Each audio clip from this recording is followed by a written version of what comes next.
Of the December CPI print. I'm Shauna Smith alongside Brad Smith. And the key inflation print crossing the wire right now, a CPI consumer price index on a month-over-month basis coming in line with expectations, a rise of 0.4%. When you strip out the food and energy, that core number coming in slightly below expectations, actually of 0.2%. Digging a little bit deeper and taking a look at the year-over-year comparisons here on these numbers. CPI headline number year-over-year rising 2.9%. That was in line with what the street was looking for. A slight uptick from the prior reading that we got last month of 2.7% year-over-year basis. That core, though, year-over-year headline number coming in at 3.2%, slightly below what the street had been looking for here, the street's forecast at least of 3.3% increase. So a slightly softer reading on core inflation here, at least on that month-over-month reading coming in at 0.2% rise, year-over-year rise of 3.2%, also slightly below what the street had been looking for. So again, you can take a look at this print and say we're still making some progress on inflation. Yeah, it's interesting, especially as I look at some of the indexes here. And of course, to this point, I had sounded like a broken record saying, hey, it's shelter that, no surprise, has driven most of the all items increase. However, that changed this month. The index for energy rose 2.6% in December, accounting for over 40% of the monthly all items increase here. The gasoline index, that increased 4.4%.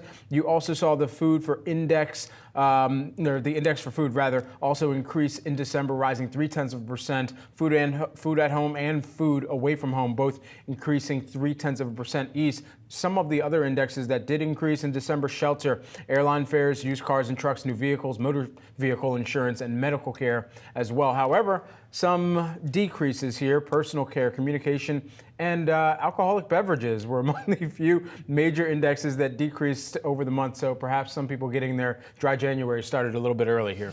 Maybe that. But again, when you take a look at these headline numbers, that core year-over-year number, that the fact that we did see that figure come down, unexpectedly come down to 3.2%, marking the first drop that we have seen all the way back to July. So again, take a look at this print, and we take a look at the market's reaction here. We got futures up on your screen. You're seeing a bit of a move to the upside. Also, we're seeing that upside tick here in treasuries as well. So again, the stronger than expected jobs report, coupling that here with the softer CPI print, pretty much what the street, I think, wants to hear at this point. Yeah, absolutely. And we're going to be diving a little bit more into the movement that we're seeing here this morning, even in the CME Fed Watch tool, just briefly taking a gander at that. As of right now, we're looking at for the January meeting, which we are about 2 weeks away from, January 29th here. One of the huge things that I'm keeping tabs on is where we are currently and also what the projections are going forward from now. Not really any movement for the January meeting, but it really is coming back to how far out in the year we have to wait for some of the anticipated cuts to come forward. The Fed has signaled coming into the start of this year too, and many of the economists that we're speaking with, it seems like they're saying, hey, it could just be one, and it could be in Q4 of this year even. All right, let's talk a little bit more about this here to break down the inflation print. We want to bring in Claudia Sahm. She is a former Federal Reserve Board economist, also chief economist at New Century Advisors. Claudia, it's great to have you back here on Yahoo Finance. So first, I'd just love to get your take on this print, slightly softer than expected inflation, and then coupling that with the jobs report that we got out last Friday. Right. So we're seeing more of that slow progress. It hasn't been steady on inflation. It's been quite uneven, but it is good to see some progress in the right direction. And I think that's the big piece of this is we've been in a very wait and see on the inflation front. And that's very much where the Fed is lined up and how they're reading these data. So it is a bit of a breather to get some, not bad news this morning, but it's really not a game changer. It's a lot more of what we've seen with, the month to month volatility mixed in with it. And so all this considered, we were talking about what the probability looks like for us to continue to see some reports that moderate, but ultimately don't get so close to the Fed's goal as to say that they can firmly say and declare victory on inflation. How are you reading through prints like this and your expectation for where we could see continued moderation? So I expect we're back in a place where we were early last year after we got some disappointing inflation news, where the Fed really set a high bar for having confidence that inflation wasn't just coming down. Remember, it's not just about it coming down. It's about it getting to 2 and staying it too, and not necessarily on CPI. That's, in the Fed's preferred inflation target. But I mean, they really want to see sustained progress, and they put a high bar. And then that means you have to wait. It's not about 1 month of good news. It's not about 2 months of good news. You really add it up. But the Fed, they took time. They got the news they wanted on inflation. We saw the labor market wobble some late in the year, and then they started in September and did a full percentage point of cuts. So just because we're in a waiting game doesn't mean we are in a stopping game. It is far too soon to say, well, the Fed is done or there's no cuts coming this year.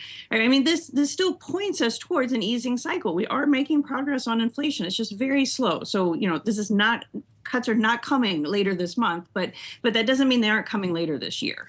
Claudia, I'm curious, when you take a look at the resilience of the labor market that we've seen, when we take a look at consumer spending, there has been sort of this thought out there that maybe those two things, those two factors could be a threat to disinflation. Does this print almost prove that wrong? It isn't necessarily a threat to disinflation at this point? Well, two things. One, I think, a piece of the win on the disinflation that we saw today is we are making progress on shelter, right? And that has been we have waited a long time to see that inflation come down. So it is newsworthy that shelter does not feature prominently in today's release, right? So we have a process that's been going on for quite some time, and we're making progress. Now, on the side of the resilience in the labor market, the resilience of the American consumers, I think where that has caused the fly in the ointment has been the speed at which inflation has come down, right? People are more price conscious than they have been, but a good paycheck means you don't have to be quite as price conscious, right? And so I think there we've seen some speeds of adjustment, and we certainly have seen some discretionary areas. Travel has been an area where we've seen some pickup, some firmness at the end of last year. And yeah, I think that is where we see it. But to me, that's more about the slowing us down towards back to normal, as opposed to getting us stuck or throwing us off course at this point. Claudia, as we think about, of course, your famed SOM rule and what the work that you have done over the course of your career has really kind of amounted to and been able to track in different economic cycles here, I wonder, even as we're seeing some of the instances where the recession indicator could get triggered, but us not firmly dive into a recession, what is the likelihood of that from your purview? So the Achilles heel of the SOM rule was it didn't take seriously changes in labor supply, in the number of workers that we had. And we've seen in large part through immigration, we saw a big shift in the supply of workers that showed up in both the labor market. We definitely saw a lot of supply side shifts in the last few years in terms of getting us bigger growth and more productivity. So that a lot of the tools that macroeconomists use to judge the economy, a lot of the tools the Fed uses, they depend on demand shifts. And that has not been the main story of the last, say, 5 years. And so that theme of what's happening with supply, well, that carries into this year as well. Particularly, I mean, we are seeing immigration slow considerably, and potentially, policy changes could make that even more of a case. And there's big wild cards about productivity. So we could see some movements both in the labor market and I think on the growth side of the economy that are pretty notable, that come not from this like demand is weakening, the recession is coming, but we just have some real fundamental shifts under the hood that are much harder, or we just aren't as good with our tools in tracking them. Claudia, what is your assessment of the economy right now? I guess how resilient is it? How much type of footing is it on here as we look ahead to the Trump administration? The U.S. economy is in a really good place. I mean, especially when you consider where we have been in the past 5 years. And it's in a place that the theme of 2025 really should be getting on the glide path, getting to a place that's sustainable, where we get, some bumps in the road, but we basically are in a good, like the jobs are there, the unemployment rate is low, the inflation is back to, a below the pre-pandemic pace. So like all the ingredients are there. We are very close to that. And yet the issue is we are facing, there's always new shocks coming at the economy. There's a lot of discussion about fiscal policy, a lot of discussion about tariffs. I think that'll be very relevant potentially for inflation. But there's a host of shocks we have at any point in time, and that's where we've getting pushed off that course, I think, is a big concern that I have. We have been very resilient, more resilient than I think a lot of economists expected, but that luck doesn't have to hold out. Claudia, how many cuts are you anticipating that we'll see from the Fed this year? Pulling out the crystal ball. I think we're probably at least 2 to 3 cuts away from a resting place of the federal funds rate. Whether we get all the way there before the end of this year, I think really the fiscal policy, the tariff policy that we may get some more clarity on in the coming weeks. That's going to be a big wild card for the economy. And I think I really do see the labor market is in a largely good place, the economy a largely good place. The Fed's wait and see game, they probably have the luxury of time to do that.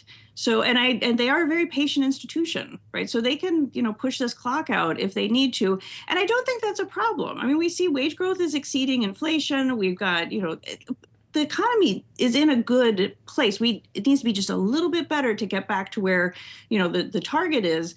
But, we're on that path. But unfortunately, there are some big question marks ahead of us that could push us off, or at least delay that progress, delay those final cuts. Always great insights and analysis here. Claudia Sahm, thank you so much for taking the time here this morning, just after the December CPI print. Appreciate it.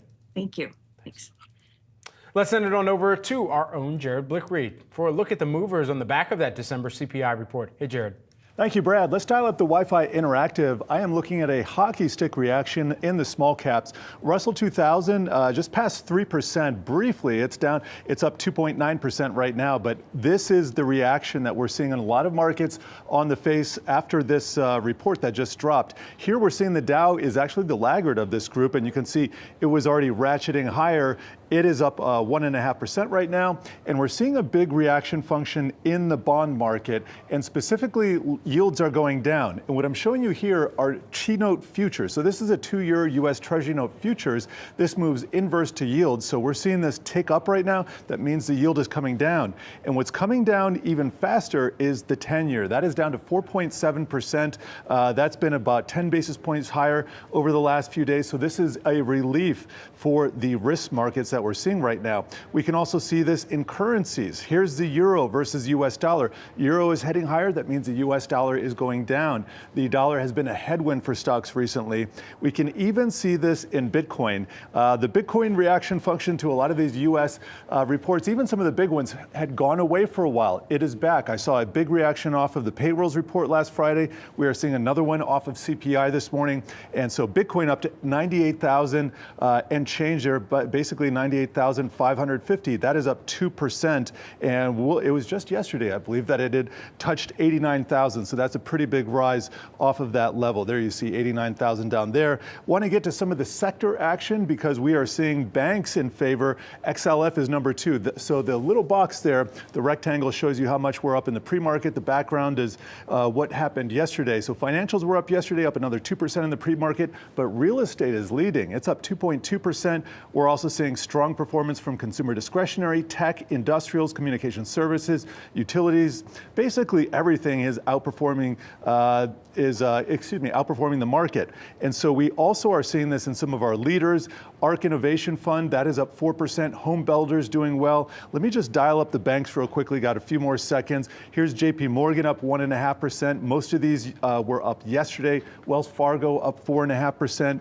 And the regional banks are doing even better this morning, even though we don't have that flurry of bank earnings from them. PNC up 3%, USB up 2.8%, and a lot of names here up 3-4%. Back to you guys. All right, Jared, thanks so much. Well, coming up, we'll have much more on December CPI print and a look at what categories saw the largest price changes. We've got that coming up for you next here on Yahoo Finance.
Continuing our coverage of the December CPI report, the data came in mostly in line with expectations. Joining us now, we've got here with us on set George Catrimbone, who is the DWS Group Head of Fixed Income and Head of Trading. George, good to see you. Great to have you back in studio.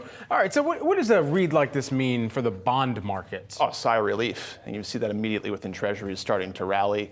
Probably a sigh of relief for the Fed as well, coming off that really strong NFP print. I think yields have been backing up, which you've been seeing. Term premium is part of that. Inflation expectations is part of that. Growth expectations is part of that. And then data. The data has been coming in, and surprising to see has been kind of high. So I think as part of that today, seeing that we're not re-accelerating really within inflation indicators, and there's some reason for hope that the Fed is not going to raise rates from here. Yeah. I think bond markets are happy. Do you think we've seen a peak in yields? Ooh, that's tough. Maybe a near-term peak. I would not be surprised to see, because of that uncertainty, bond vigilantes sort of circle downstairs a little bit in the coffee shop and try to push things a little higher. We've seen that, right, really since the Fed started cutting rates. We've seen 100 basis points of yield rise off the back of 100 basis points of rate cuts. So it's clear the market is trying to push it higher, probably on some uncertainty.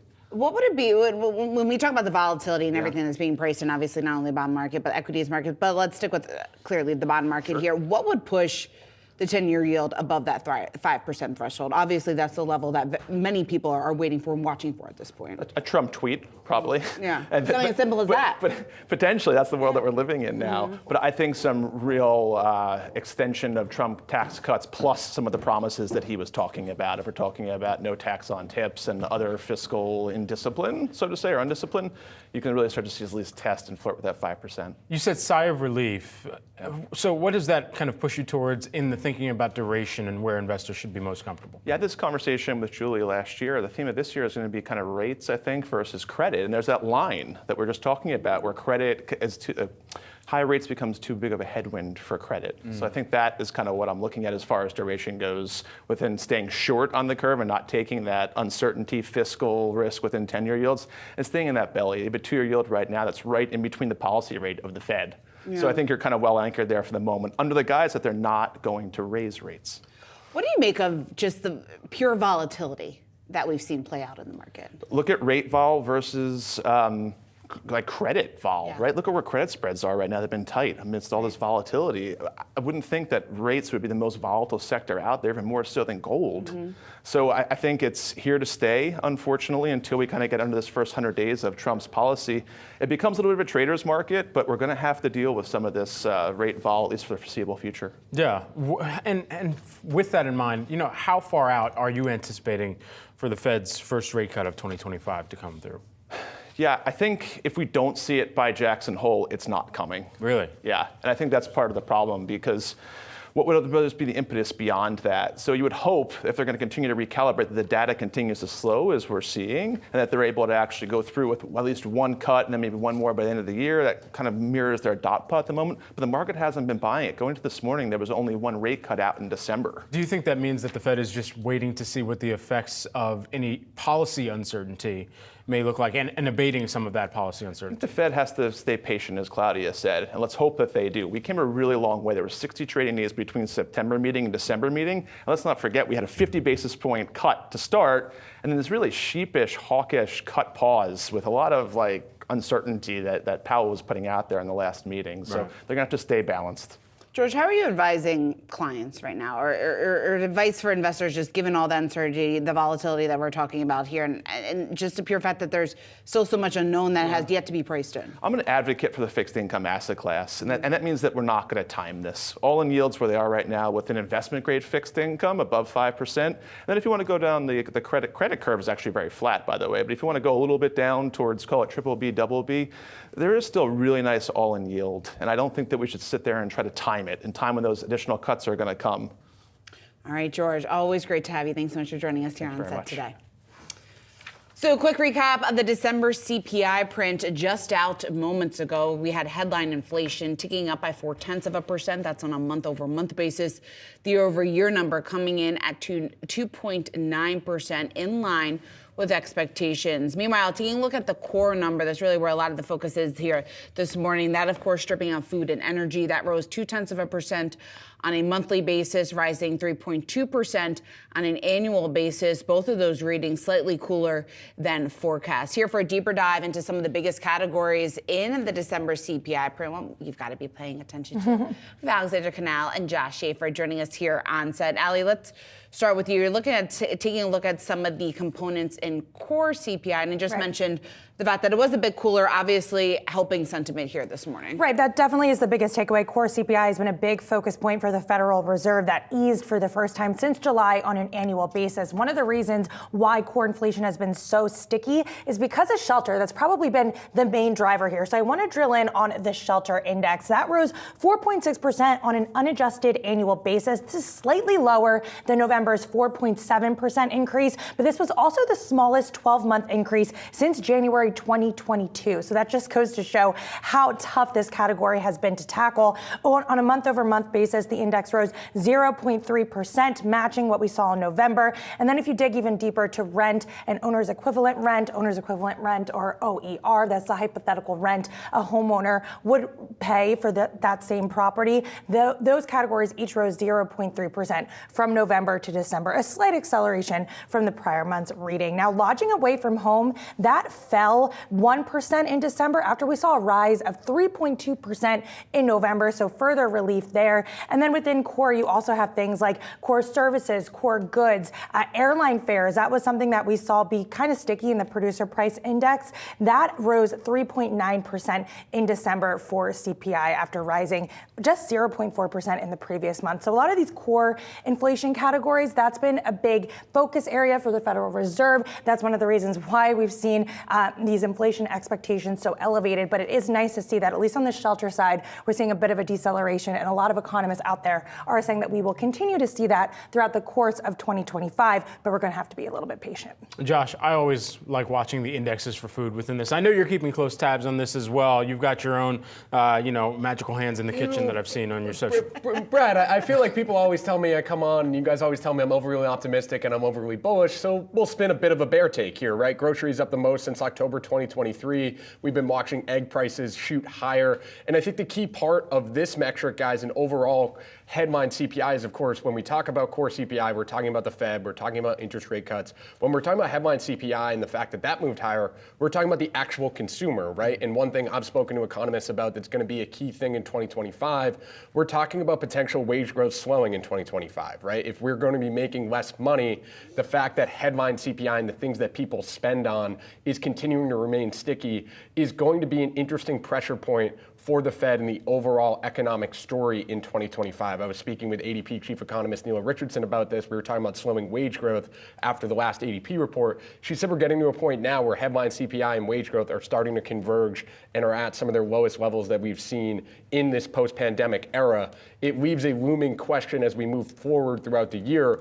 We've had this consumer resiliency story, but if the things that we actually spend most of our money on, like food and energy, are not really coming that much lower, what does that mean for consumer spending in 2025 does feel like an emerging story as we move forward. It certainly does, and we're starting to see that in the sentiment numbers too, right? When you take a look at University of Michigan, I think it was the 5 and 10 year expectations that hit the highest level that we have seen in years, and then you pair that with almost the discrepancy that we're seeing from Democrats versus Republicans and what their expectations are for inflation. Obviously, Democrats are a little bit more worried maybe about what Trump policies will bring, and then you bring in Wall Street's views too. And even with this disinflation print we got out this morning, some are still saying that the case is not there for the Fed to cut further. I mean, people don't spend money necessarily, or most of their money, on core inflation. We spend our money on gas at the pump and food at the grocery store, right? And so if that is not coming lower at a certain point, it becomes a major sticking point, and we'll have to see how it plays. And gas at the pump, 4.4% increase from November to December, so pretty significant. Surge pricing, some might call it. 40% of the increase that we had seen there was accounted for by energy prices. Josh and Ali, thanks so much for taking the time here with us this morning. Appreciate it.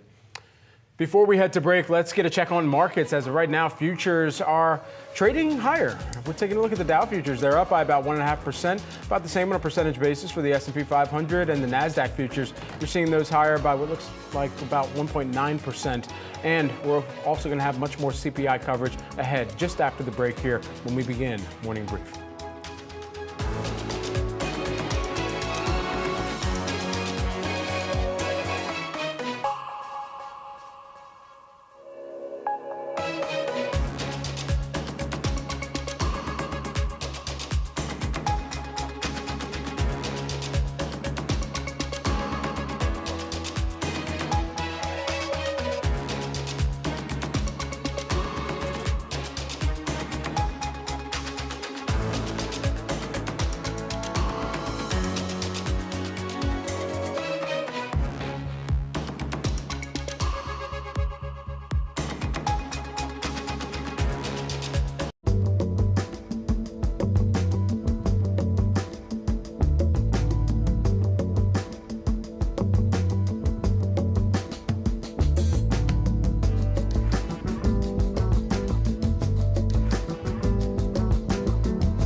Welcome to Yahoo Finance's flagship show, The Morning Brief. I'm Shauna Smith alongside Brad Smith.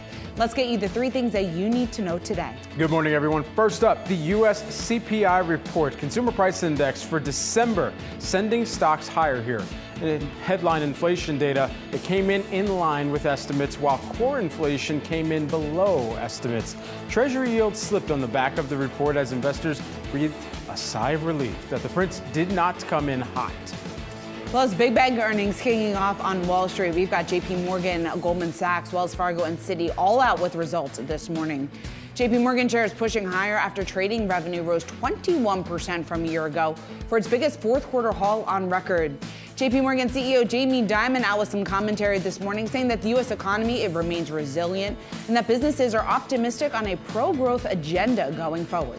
And the SEC sues Elon Musk. The commission alleging Musk misled shareholders about his Twitter stock purchases and cheated Twitter shareholders out of more than $150 million by waiting too long to disclose his growing stake in the company as he prepared a takeover bid. The agency's complaint, they accused the billionaire of failing to promptly report that he had amassed more than 5% of the social media platform's stock in early 2022, a revelation that would have sent the stock's price up. The lawsuit was immediately disputed by a lawyer for Musk, who said the action is, quote, an admission that the SEC cannot bring an actual case because Musk has done nothing wrong and everyone sees this sham for what it is, end quote.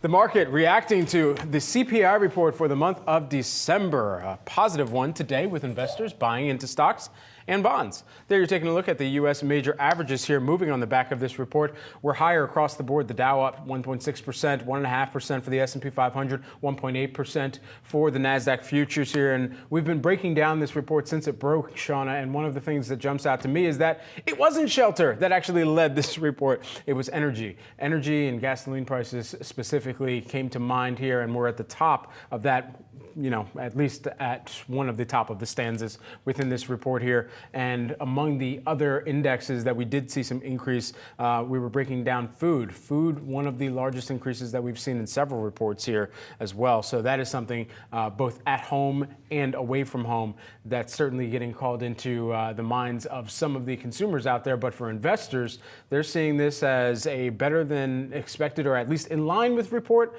that should be, or at least put a little bit of the fear coming into the report at the side for now, and now all eyes shift towards several meetings out for the Fed. Yeah, exactly. We're seeing that reflected in the futures action here this morning. You're looking at all three of the major averages well into the green here ahead of the opening bell. When you flip over to the bond market, you've got yields pulling back from those levels that we were closely watching here, the massive climb to the upside here. You have prices moving to the upside, yields falling just a bit. So when you take that for what it is, I think at face value here, the market very much almost looking at this print coupled with the last jobs report that we got out, very much a Goldilocks sort of economy at this point. When you talk about what this means here going forward and digging into this print where we are seeing some of those price increases, it's right to call out energy, right? Energy was the biggest culprit of the rise here that we did see, or of the headline gain. At least 40% of the monthly all items increase, that was accounted for by energy. We just had Ali on set here moments ago talking about the fact that the gasoline index that jumped 4.4% here on the month. So again, a couple of key readings to keep in mind here going forward, where we did see some of those price increases beyond energy. You also had shelter, airfare, used cars and trucks, new vehicles, medical care, also motor vehicle insurance all contributed to some of those price rises here for the most recent month. So again, moving forward here, what does all this mean for the Fed? At least from the commentary that we've gotten from economists, from strategists here so far this morning, is it's still too early to tell. Obviously, the Fed's going to remain data dependent and wait for more readings just to get a better sense of where things stand. Yeah, and I'm taking a look at the CME Fed Watch probability. As of right now, it seems like the first instance, and there has been a little bit of movement on this since yesterday and after this report, where we were looking at the potential for a rate cut, not until, the midpoint of this year, and even after that, potentially even into Q4. But as of right now, I'm taking a look at the CME Fed Watch probability for the month of June. And at that meeting, now you've seen some of the probability shift. Yesterday, it was for staying the same and no cut for 42.7% of the probability leaning in that direction. But now you've actually seen that shift towards a 25 basis point cut coming at that meeting. So that is where things are starting to knock around just a little bit more, especially as we start to run the calculus coming off of prints like this and the economic data that the Fed is tracking so closely here. All right, we want to continue this conversation around the December CPI print. Core inflation coming in below expectations. We're just 2 weeks out from the first Fed decision of the year. Markets are expecting the Fed to hold rates steady. No surprise. Obviously, this has long been forecasted within the Fed rates prediction markets here at the January meeting, with many projecting just one cut now this year. We want to bring in Tom Porcelli. He's the chief U.S. economist at PGIM Fixed Income. Tom, it's great to see you. I'm curious what you make of the printout this morning and maybe what this spells is ahead here for the Fed. Yeah, look, it was a good outcome. And I think just given the sort of the level of fear, right, given the sort of all this momentum toward the idea of, hey, inflation might reaccelerate this year, I think this is exactly what we needed. It's almost like a sobering report in that regard. Because I think too many people were really buying into this idea that you could potentially see as sort of big acceleration in inflation, when I think there's still a lot of evidence to suggest that inflation will actually continue to sort of slow as the year progresses, right? Like I'm thinking of things like, goods disinflation, which remains in place per this report that we just got. If I look at like shelter prices, which, are starting the process of softening up. Even if I look at something like wages, which are slowing down, I mean, there's a lot of, I think, evidence to suggest that you can actually see lower inflation by the end of the year. And I think people were just a little disillusioned by some recent prints. So this is exactly, I think, what we needed. Lower inflation by the end of the year, but is it enough to hit the 2% target from the Fed? And should that still be the target from your view, Tom? Yeah, I think this is such an important discussion point. Look, I think you get close to 2%. I actually don't think you'll get to 2%. So our call for core PCEs that you're about 2.2%. By the end of the year. But here's the thing. I think that's good enough. I think you're close enough to target for the Fed to feel very comfortable if that outcome were to materialize. I mean, look, let's all be sort of very analytical about this. It's incredibly difficult to hit with precision 2.0%. It's, in fact, if you think about the percentage of time that we've spent at 2.0% over history, it's very small. So I think you want it within a comfortable band of the target. And I think that's exactly where we will get. And I think that'll make the Fed feel very comfortable. Also, I would add, I think that also suggests to me, the market is now starting to price in cuts again for the June meeting. I think the idea that people were just abandoning ship on the idea of cuts this year, again, I think that was a little premature. I'm not saying it's not an unreasonable conversation to have, but I think, you think about that payroll report from last week, which really got people starting to think, hey, maybe the Fed is not going to cut at all. Just take a step back from that report. It is an incredibly volatile report. In fact, it's twice as volatile as the ADP report, yet they continue to average roughly the same amount, about 150,000 jobs over the course of last year. So think about that. I mean, I think that's important context when you see a 256,000 jobs print come across your screen. Just recognize there's a lot of volatility behind it. Tom, there has also been some talk here about the fact that maybe the Fed could potentially raise rates before the end of the year. Obviously, it's not being priced into the market yet, but there has been more and more chatter about that. When you take a look at this print, does that at least take that narrative off the table for now? Yeah, I think it does. I mean, look, and to be totally transparent on this, we look. I can assign a probability to anything. It's the sort of the degree of probability, or how lofty the probability is. I think the likelihood that the Fed would hike rates this year, I think, was lower than some of the chatter that was really starting to sort of seem to build over the last few days. So, yeah, I do. I think that a number like this certainly throws some cold water on that idea. All that in mind, you have an incoming Trump administration where it seems like the Fed is going to be watching for the effects of early day, early month policies from the incoming administration. What are perhaps the pillars of what's been campaigned on that would rattle the Fed the most, or that they're waiting to see exactly how the economy will ingest that? Yeah, again, this is really important for us to talk about. I think what the Fed is doing right now by stepping to the sidelines is right. In fact, I would actually argue prudence demands that the Fed step to the sidelines for the moment, just to see what is going to unfold in the coming months. I mean, when I think about our view for the economy, right, we expect continued economic expansion over the course of 2025. But if I look at the distribution, we have what we call very fat tail, statistically speaking. In other words, I can easily make an argument for some downside risk, and I can also easily make an argument for some upside risk, depending what policies the Trump administration unfolds early on. So I think it's right for the Fed to sort of step to the sidelines for the moment, reassess, and look. They've actually taken back a lot of the aggressive tightening that they put in place. I would actually argue we're really close to getting toward neutral. So I think they've done the right thing thus far, and I think they continue to do the right thing. Could tariffs, though, disrupt some of that progress? And when you square that with the gradual report that we got out earlier this week of gradual tariffs, of course, that has then sparked this conversation about whether or not that's a balanced approach to controlling inflation, whether or not that can maybe stoke some of those longer-term inflation expectations. Where do you stand? Yeah, so look, I think if you're going to go full steam ahead with tariffs, which again, just sort of economically speaking, I think that's a terrible idea. Because here's the problem. Not only do you potentially stoke inflation, sort of in the immediate term, if you go sort of across the board from a tariff perspective, but here's what people, and I think people in DC, I hope that they're debating this, although I don't know that it's really much of a debate. Tariffs are a tax. That is a full stop idea. The problem is, it's a two-edged sword. So not only do you run the risk in the immediate term of potentially putting some upside pressure on inflation if you went again across the board tariffs, but I think the problem then becomes that over the sort of the course of sort of the ensuing quarters, and not many, over the course of a few quarters, you then have a growth hit on the back of increase in prices. So to me, it could really. I've been saying Donald Trump has been handed a really nice economic backdrop. I think it's his job now just to sort of keep it going. Tom, always a great pleasure to get some of your insights. Thanks so much for taking some time with us just after the report and before the opening bell. Thanks. Certainly. It's a good day to be a big bank. JP Morgan, Citigroup, Goldman Sachs, and Wells Fargo all posted strong profits during the fourth quarter, thanks to a resurgence in deal-making and investment banking strength.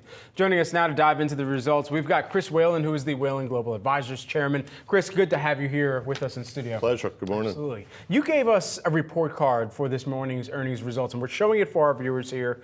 The only name that earned an A was JP Morgan. Why was that? Stability and predictability. They deliver quarter after quarter. You only saw 1% loan growth, which I thought was kind of interesting. And to me, that says that Jamie Dimon's being picky about the assets that he puts on the book. JP Morgan's only half bank, remember. The other half's the investment side. But overall, good quarter, a little bit of a credit build. So we're going to start worrying about credit, I think, in 2025. That was supposed to be part of the narrative earlier this year, as you know, in the third, but it didn't happen. So banks ran like crazy. The average in the bank index we published was 45% through the third week in November, but then they started giving it back. So I think you're going to see financials, even with these good results, continue to give it back simply because people are worried about the economy. Not consumers, but the commercial side, commercial real estate, and particularly corporate debt. We have corporate debt spreads that are as tight as they've been in years, and yet bankruptcies are going up dramatically. So there's these weird discontinuities, I think, in the data set when you look at the industry right now. Good earnings, killing it in terms of capital markets, both debt and equity underwriting in the fourth quarter. And yet there's this big question mark, which is where's the recession? Everybody was postured for, the Fed was postured for a recession, didn't happen. Do you think banks can continue with this momentum here before we get to some of your other ratings here? But can they continue with this momentum if the Fed doesn't cut further this year? No, I think that's the other part. One worry is credit. The other is maybe today's rates are where we're going to be living, particularly as you see long-term rates extending. That's the really interesting thing that's going on now. Imagine if Fed funds stays at 4, but we end up with a long bond over 5, and particularly the 10-year. Imagine if that gets close to 5. What that will tell us is that the mark-to-market problems that many banks still have are not going away. But on the other hand, the loan side has pretty much repriced since COVID. So that's the good news. 2 years ago, if I had done a mark-to-market for you on Bank of America, it was pretty ugly. The security side still hasn't moved much because they don't want to sell those bonds. The average yield, Bank of America is down in the 2s. So if you look at the bond market today, where are those securities trading? 80? They don't want to sell those. But the loan side has been okay. Bank of America, the rest of them have been growing. So, it's kind of a mixed picture is what I'm saying.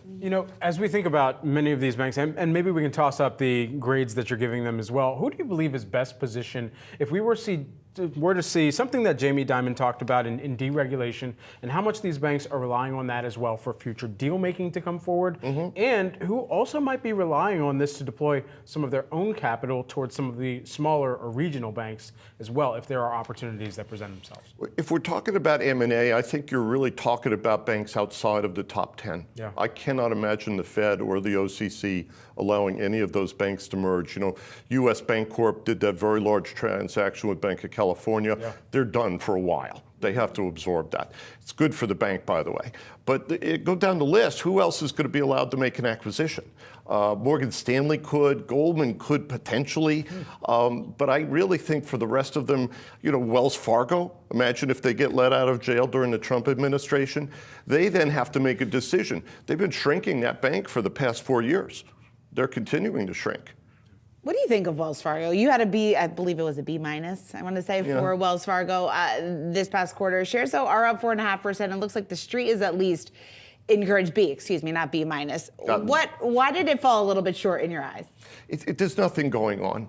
Yeah. I mean, I do a lot of work in the mortgage business. They are shrinking their book. JP Morgan is now the largest servicer in the U.S., not Wells Fargo. Wells used to have a third market share in residential mortgages, but they have made a conscious decision to get out of that, get out of areas of investment management, offshore, for example. They completely jettisoned that business. So I think Wells has to have a bit of an epiphany that says, do we want to keep shrinking? Do we really want to get this bank down to, say, below $1 trillion? I don't think investors want that. Or if we're going to grow again, where do we grow? Do we just focus on domestic? Do we stay away from mortgage? What would make the most sense? I think it was a shame that they were driven out of mortgage by the regulators. I really do. I think that was a mistake. They saved the U.S. mortgage market after 2008. Okay, so you know, we need to have a more level, less volatile regulatory environment, whether there's a Republican or a Democrat in the White House. To have banks have to manage their business based on whether or not Elizabeth Warren is going to attack them or not is absurd. You can't run a business that way. All right, well, Chris, always great to get your insight. Wish we had more time with you. Thank you so much for taking the time to join us here. My pleasure. Have a great day. You too. All right, well, coming up here next on Morning Brief, we're going to count you down to the opening bell on Wall Street as stocks push to the upside. Plus, we'll continue with earnings and break down results out this morning from BlackRock. Plus, Tesla CEO Elon Musk sued by the SEC. We'll break what's behind the suit. Got that for you and much more coming up on Morning Brief.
Now time for some of today's trending tickers. You can scan the QR code below to track the best and worst performing stocks of the session with Yahoo Finance's trending tickers page. First up, we got to take a look at BlackRock. They've reported fourth quarter results. Profit increased 21% from a year ago, and assets under management climbing to a record $11.55 trillion. The asset manager reported $281 billion of client inflows, bringing net inflows for the year to a record $641 billion. You're taking a look at shares of BLK. They are up here on the day right now by what looks like about 5%. And one of the things that I was taking a look at within this report as well, and I always love getting some of the insights that Larry Fink, the BlackRock chairman, puts out there with their quarterly results here. And in this particular release, he went on to comment just about the record organic growth, financial results, not even reflecting the full integration of some of the acquisitions that they've made as well, GIP, HPS, and Preqin,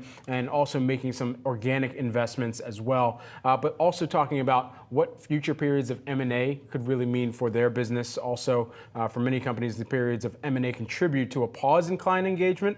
At BlackRock, they're saying clients are instead embracing and rewarding some of that strategy here. And you got to wonder what that means if we do see even more deregulation, I should say, with the incoming administration. Yeah, and it's interesting that you're talking about M&A because that's really what stuck out to me in this print. And some of the comments here from Fink basically saying that this is just the beginning. They still have a ways to go. Talking about as they enter 2025 with more growth and the upside potential than ever. That's in the words of Fink. So talking about some of the momentum that we have seen in BlackRock's business over the last couple of quarters, just to put some of these numbers here, just to contextualize it just a bit. They hold an annual record of $641 billion in client cash. Now that tally included $390 billion into its ETF business overall, breaking that down further, $226 billion into equity funds, $164 billion into fixed income. This is in a year with revenue climbing 23% on a year-over-year basis. Of course, then you factor in some of the M&A activity, some of those transactions, what that has ultimately done in terms of positioning here BlackRock among some of the other competitors within this space, maybe the advantage that gives them not only in 2025, but also beyond. And then even taking what Chris Whalen, our banking analyst, just ended on there, talking about the incoming Trump administration and regulation, how big of a factor that's going to be. And so many of these larger banks, large money managers here over the next several years, and how big of a catalyst that could potentially be here in the quarters and years to come. Absolutely. All right, next let's take a look at Taiwan Semiconductor. The U.S. reportedly planning to unveil more regulations to tighten the flow of chips to China. Now this comes after chips made by TSMC were found in Huawei products, potentially violating U.S. sanctions against a blacklisted Chinese company.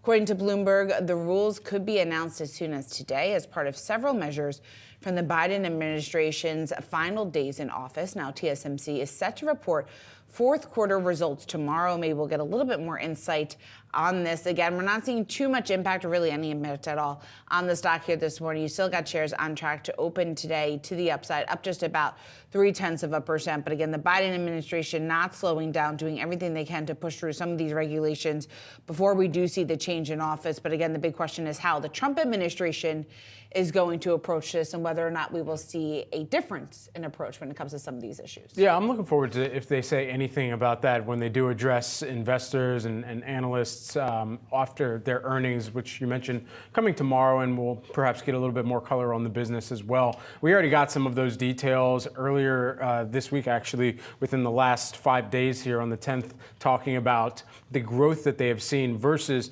last year and really kind of leveraging that data, 57.8% growth that they had seen year over year from the same period or same month, I should say, in December of 2024. You get a little bit of the insight as to how that might permeate into this year as well here. But I think more notably, you're going to face some tougher comps once we get towards the back half of this year too. Even sequentially, if you were looking at the increase versus November of 2024, between November and December, it was really only an 0.8% increase there. So some of the deceleration might come into the fray of the conversation here, and that perhaps might weigh on investor sentiment just a little bit more here well, at least as of how they're pricing TSMC going forward from here too.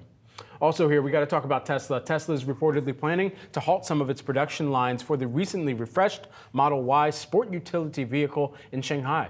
According to Bloomberg, the suspension will last around 3 weeks over the Chinese New Year and allow Tesla to better optimize production. And hey, let's look at the bright side. This just means that people will be able to celebrate the Chinese New Year and not have to worry about the production. Yeah, and they go back to work on Valentine's Day on February 14th. It's supposed to be shut down here from January 22nd through February 14th. Another area of the factory here producing Model 3 electric sedans, that's going to be closed from the 26th of January through February 3rd. But again, this all partly due to the Chinese New Year holiday. This is timing there makes a lot of sense, obviously, when a lot of people are on holiday, take some vacations. Also, though, reflecting some of Tesla's efforts to revamp some of its lineup, better position its business. We talked about the softening demand within the market. We talked about increasing competition from some of those domestic players inside of China. So again, Tesla doing everything it can to better position its business going forward. And there's lots of questions about how big of a player Tesla is going to be in the Chinese market here in the years to come, just given some of the momentum that we've closely covered here of BYD, the likes of others there, gaining some of that market share footprint, gaining some of more trust there from Chinese consumers. So again, how big of a role Tesla has in the market going forward, obviously very critical to their bottom line and their business, but a big question mark here when you take a look at the momentum of some of those domestic players. Using this time to allow for upgrades to the Model Y, it's already giving Year of the Snake, Shauna. And you think about what the Year of the Snake is ultimately going to mean, a time of change, rebirth, new opportunities. We'll see what that means for Tesla. We will see. All right, we got much more of your market action ahead. Stay tuned. You're watching Morning Brief.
That's the opening bell on Wall Street. It's music to your ears as Pitney Bowes rings the opening bell, celebrating 75 years. Nasdaq, you're seeing a live look at health in tech ringing the opening bell. They've got some funfetti flurrying in the air there, making its way to the ground. All right, taking a look at today's bell ringers and now taking a look at today's opening cross. We're taking a gander at the Dow Jones Industrial Average up by about, that's calibrating, it's up by 1.5% here as things are certainly moving around here. But off of the December CPI print, we did see all three major averages strongly in the green. That's exactly where we open up. Dow Jones Industrial Average up 1.5%. Nasdaq Composite up 1.7%. S&P 500 up 1.4%. Let's dig deeper into the 11 S&P 500 sectors here. We've got them pulled up on the screen so you don't have to go searching for them. We're up across the board here. We'll keep this brief. Real estate moving to the upside by the most. It's up by about 2.5%. And then additionally here in this sea of green, you've got energy, which actually was the biggest contributor to the all items index for CPI. You're seeing that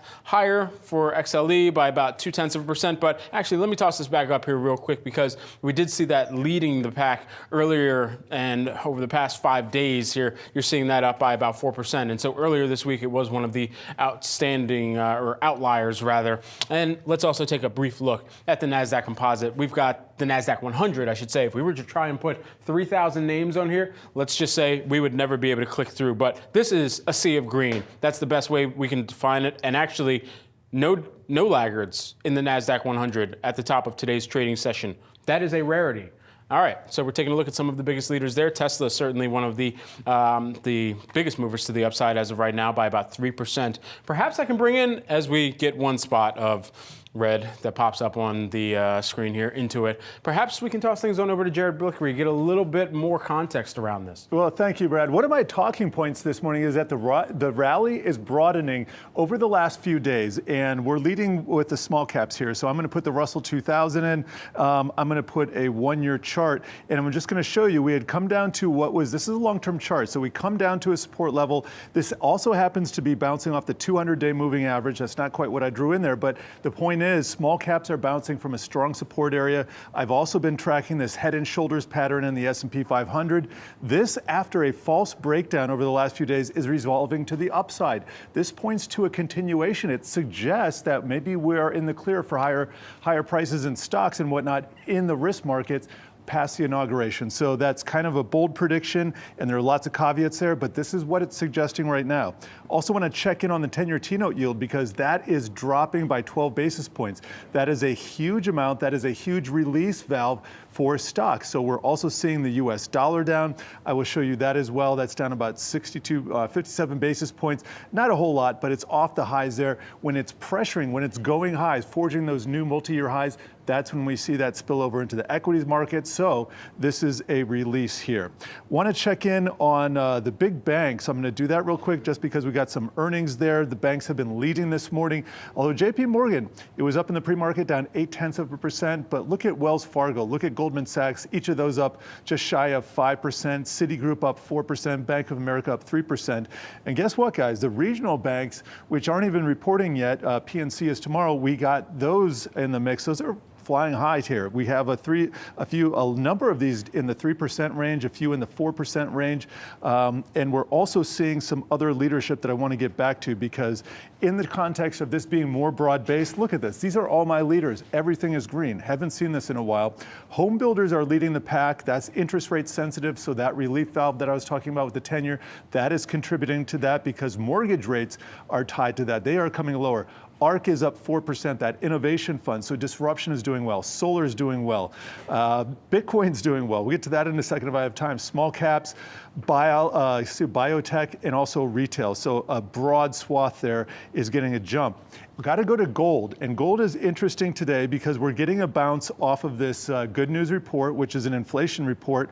And we also got a bounce off of the bad, which it was good news for the economy. The jobs report last Friday was good news for the economy, but it was bad news for stocks. Guess what? Gold was going up anyway. So anything that goes up on both bad news and good news is in a bull market. Got to mention real quick, copper rising to a 2-year high, or 2-month high, excuse me. But I want to close with crypto because crypto has been on an amazing run over the last few days. Here's a 3-day look.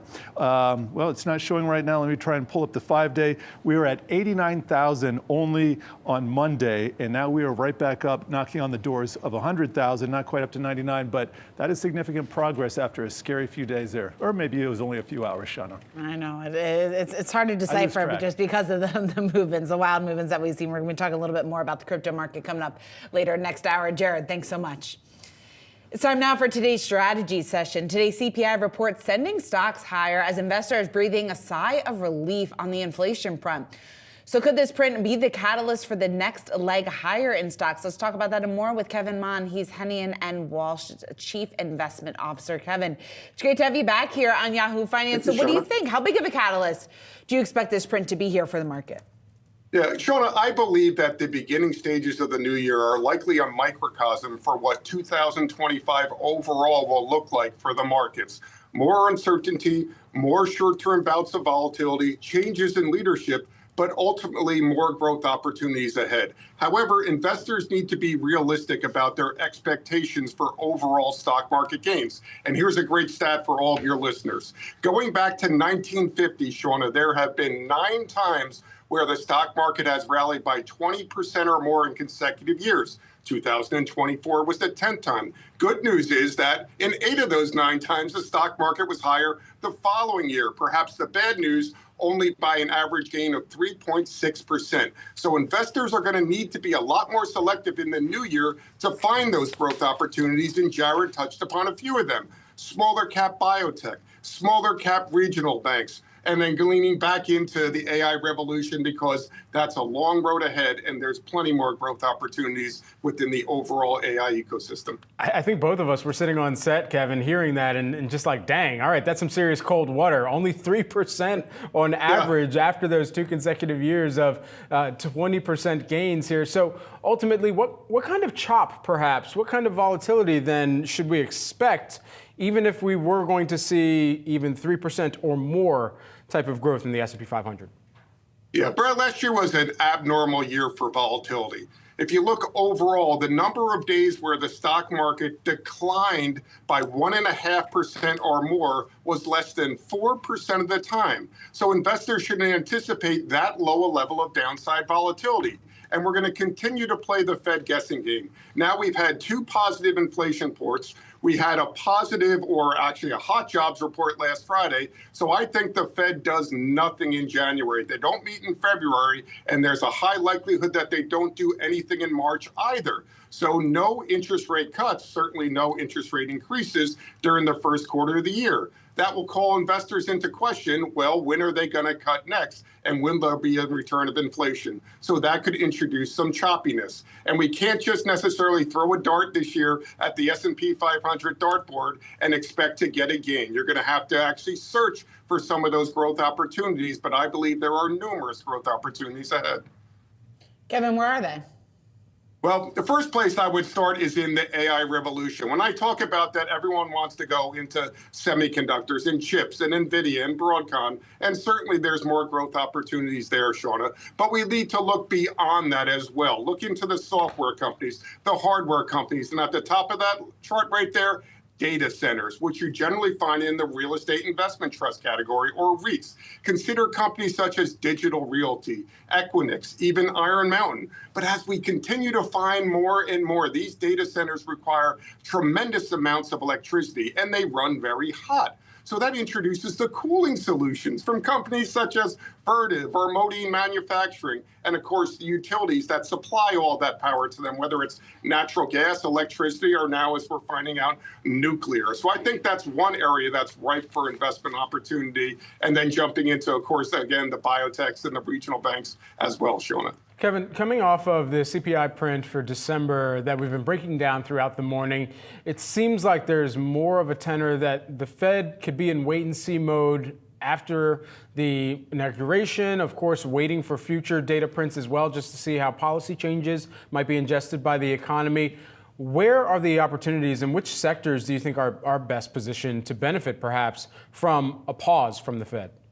Sure. And one thing we need to keep in mind, as of December, according to the Fed's dot plot chart, they're only predicting 2 rate cuts of 25 basis points each This year, in total, another 2 rate cuts of 25 basis points each in 2026, and just 1 rate cut of 25 basis points in 2027. In fact, by their own inflation gauge, they don't believe that core PCE will get to 2.2%, still above their 2% target, until the end of 2026. So I think that Fed path forward for lower interest rates is going to be very gradual, and investors shouldn't expect much more. So look for those companies within those sectors that pay good dividends, that have strong balance sheets, and can weather a potential economic slowdowns.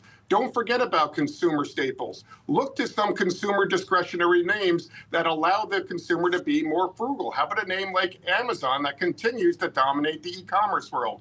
And then as interest rates do gradually move lower, expect more M&A activity. And that's where the smaller cap biotechs and the smaller cap regional banks come into play, Brett. Kevin, how close are you watching, just in terms of what's going to be the biggest driver of the market this year? Is it the Fed moves? Is it the latest reading on inflation and jobs and the assessment there? Or is it earnings? And I bring that up just because some of the talk this morning is on the heels of that softer than expected inflation print. Maybe the focus is on earnings, and that is going to be enough here to be that next catalyst higher for markets. Yeah, Shona, the markets are still trading at elevated multiples above both their 5 and 10-year averages. So what helps bring down those multiples? Increases in earnings, or on the flip side, decreases in price, but no investors like that. So we want earnings to grow, and we want that earnings momentum to extend beyond the Mag 7 into the not so magnificent other 493 stocks. Fortunately, as it's forecasted now, they're expected S&P earnings growth of about 15%. Perhaps if inflation continues to stay moderate and we get a couple of interest rate cuts from the Federal Reserve and the economy doesn't slow too much, we could see even more earnings growth, and that would make opportunities in the stock market even more attractive. So yes, I'm going to be watching GDP growth. I'm going to be watching the inflation prints, and then of course the unknown. If in fact tariffs will be put into place, what will the retaliatory tariffs look like, and will they have an inflation consequence themselves? Kevin Mon of Haney & Welsh, thanks so much for taking the time here. We appreciate it. My pleasure. Have a great day. You too. Coming up, everyone, we're taking a look at the latest moves in crypto ahead of a new administration and SEC chair. That's coming up.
Bitcoin currently trading over $98,000 following this morning's CPI print, which comes amid a positive correlation between Bitcoin and stocks in recent months. That's one of the themes that Yahoo Finance has been focusing on this week. We want to bring in Mike Belshi.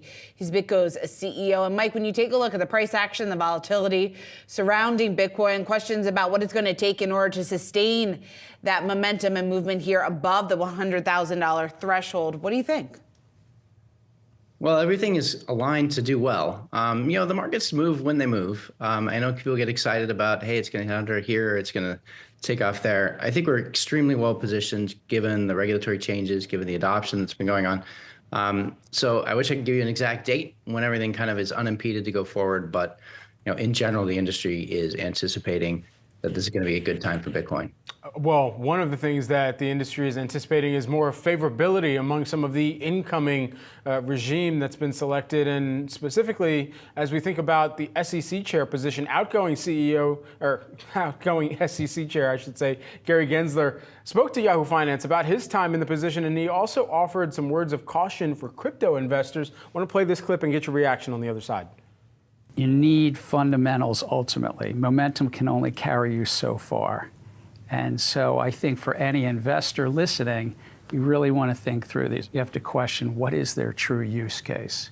What is their value proposition? So how do you anticipate that things will shift under Paul Atkins? Well, look, okay, for one, Gary Gensler has, for some reason, decided to take a war against crypto. I don't know if you saw the case, the Coinbase case where the judge came out yesterday, day before yesterday, I guess now, scathing in the SEC's handling of that case, clearly holding back the industry for no good reason.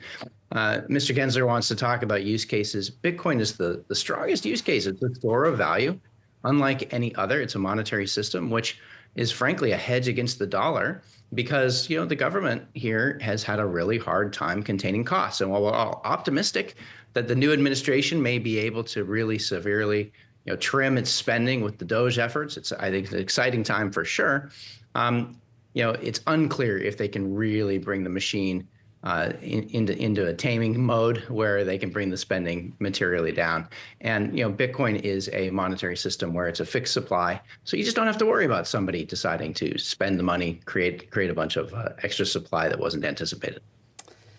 Mike, I guess how much of the optimism, just from your view, for the incoming Trump administration, what we're expecting on a regulatory front, what we're expecting just in terms of Bitcoin strategic reserve and some of those other ideas that have been floated from the incoming administration, how much of that has been priced in, at least in the short term? And if not, what kind of growth could that potentially unlock here for the sector?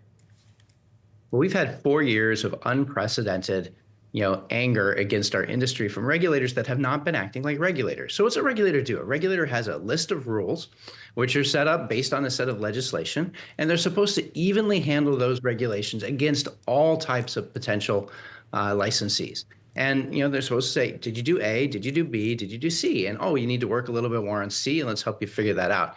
And the regulatory system hasn't been doing that. And it's not just the SEC, it's the OCC, it's the FDIC. And this is now documented and very clear. So that's 4 years of pent-up demand for an asset class, which, of course, just a year ago had the hottest ETF, the Bitcoin ETF, in the history of ETFs, demonstrating that there is massive demand institutionally for these types of products. We're going to continue to see that globally as well. Now what gets to happen is all these businesses come in, they can start to build quickly and easily, they can get the regulatory licenses that they need, and in spite of what some of the naysayers say about crypto, actually this is some of the best law enforcement that we have of any asset class, because it is on a blockchain, because there is more digital capabilities. So this is going to be the safest asset classes that we have, and now we're unimpeded, we can move forward. Mike, when we think about the strategic Bitcoin reserve, that's certainly gotten a lot of the discussion on the campaign trail, and now it's going to kind of turn into a show me story here for many of the holders or holders out there. I mean, I certainly didn't have Scottie Pippen tweeting about this strategic Bitcoin reserve on my 2025 bingo card. I didn't have Satoshi Nakamoto visiting him in a dream in my 2024 bingo card either. But all these things considered, it's now going to have to come to fruition at the end of the day. How do you see this taking shape? Well, I disagree that it has to come to fruition. I know there's some excitement about it, but I think actually, if there's one guy that doesn't need a Bitcoin strategic reserve, it's the U.S. Treasury. I mean, I'm a little bit counter on this one. Look, the benefit of being the world's reserve currency, and now I'm going to talk for the dollar here a second, is it's an incredibly strong and stable currency relative to other fiat currencies. It's not as good as Bitcoin in terms of retaining value over time, but relative to other fiats, it is. So who would want a strategic reserve? Actually, I don't think the U.S. government needs one because the U.S. actually is the reserve currency and should focus on maintaining that capability. Other countries already have started using the dollar as a reserve years ago. El Salvador is one of them. Panama is one of them. They fixed their currency to the dollar because that was a better reserve for them. They should consider Bitcoin reserves and fix it to the Bitcoin instead of the dollar because that would be a better reserve for them. So look, I think there's too much optimism about a Bitcoin reserve generally, but I don't think that's going to matter. And I completely disagree with the statement that like we're somehow pegged to either we have a Bitcoin reserve or the Bitcoin price can't go up. I mean, I just don't see that. So do you think there is a downside risk if we don't see then the reserve that's been campaigned on and been talked about and to some extent has been factored into the price action that we've seen to this point? I don't think there's been any promises of a Bitcoin reserve. I think there's been people that don't really understand what reserves are getting excited about having Bitcoin as a reserve. But when you really think about it, what does that mean? Sure, I guess I'd love to have the government buy some of this scarce asset. But whether that's going to happen or not, I don't know.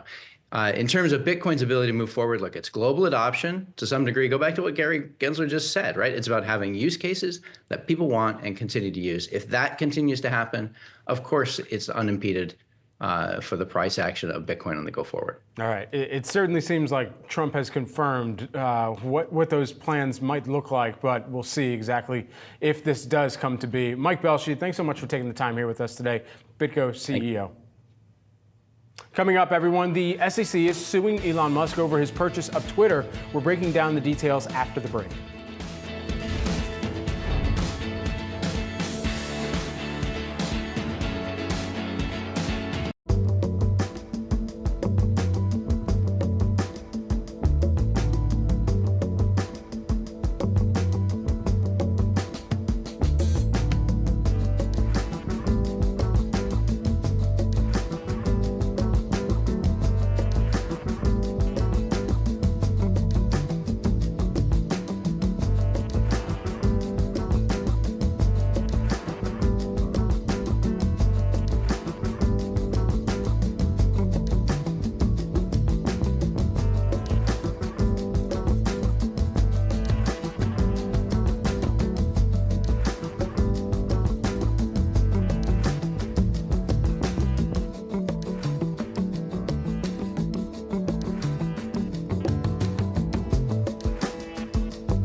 The U.S. SEC Securities and Exchange Commission is suing billionaire Elon Musk, alleging that the CEO of Tesla cheated Twitter shareholders out of more than $150 million by waiting too long to disclose his growing stake in the company. And this came as he was preparing a takeover bid. Joining us now for more is our legal correspondent, Alexis Keenan. Alexis. Hi, guys. Yeah, so we have to go back to 2022, January, to get in the time frame here of what the SEC is talking about. And we knew that the SEC had been investigating this matter, and what they claim, it's a securities fraud claim against Musk, saying that he failed to accurately and timely disclose his 2022 buy-up of Twitter shares in his run-up to acquiring the company early in the year. Now, the SEC gives investors 10 days after acquiring at least a 5% share in a company to disclose their stake, and that's basically so other investors can adjust and react accordingly. Now, Musk filed his filing, which was incorrect, the SEC says. 6 days late, he filed as a passive investor. The SEC says he should have been filing as an active investor. Musk then went on the next day after his late filing to correct his filing to say he was taking an active interest in Twitter at that time. The SEC, as you mentioned, says that this move, that this disclosure failure saved Musk $150 million in underpriced Twitter shares. The SEC is asking him to repay that $150 million, plus they're asking for unspecified civil fines. Now, in a tweet, Musk called the SEC's move here, they called the whole organization actually a broken organization. He said that the SEC lets, quote, actual crimes go unpunished. There is, though, a separate case that has nearly the same fact pattern as this one does, and it was brought back in 2022 by Tesla shareholders. It is a purported class action suit. It's still pending in the Southern District of New York. And what it says is that the similar actions here is that $150 million that Musk got a windfall. Now, in that case, most recently, Musk has responded to a motion to dismiss, saying that his filing amounts to a mistake, that he did not intend to defraud investors. And that's important here because these cases do turn on fraud. So we're already seeing, or Musk has already kind of laid out his cards and how he's going to respond. He's going to be stuck with that argument there in that other case. All right, Alexis, thanks so much for breaking that down for us here this morning. That does it for Morning Brief. Catalyst coming up next.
Welcome to Catalyst. I'm Shauna Smith. We're 30 minutes into the U.S. trading day. Let's get you the three catalysts that we're watching this hour.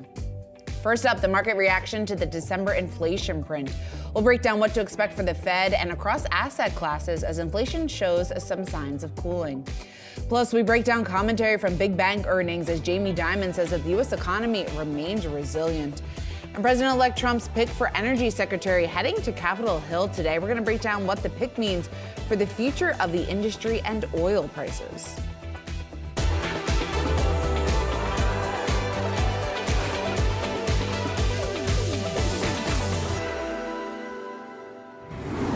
Let's take a look at some market headlines to start the hour and take a look at the major averages here. All three of the major averages pointing to the upside. We're looking at gains. That has been the case all morning here. Certainly risk on sentiments following that CPI print that we got out this morning. Also helped by some strong earnings that we're getting from some of the largest banks here. You've got the Nasdaq up just about 2%. The S&P up about 1.5%. Not too far from that 6,000 level now, at least less than 100. And then you got the Dow up just around 700. That's good for a 1.7% move to the upside here. Lots of questions about whether or not this momentum is going to stick and what ultimately this means here for the Fed down the road. Let's flip it over to Bitcoin. We talked a lot about some of the correlation that we've seen between Bitcoin prices and also the S&P. We're seeing Bitcoin rising once again here this morning, just shy of that $100,000 level here. So again, Bitcoin moving to the upside here.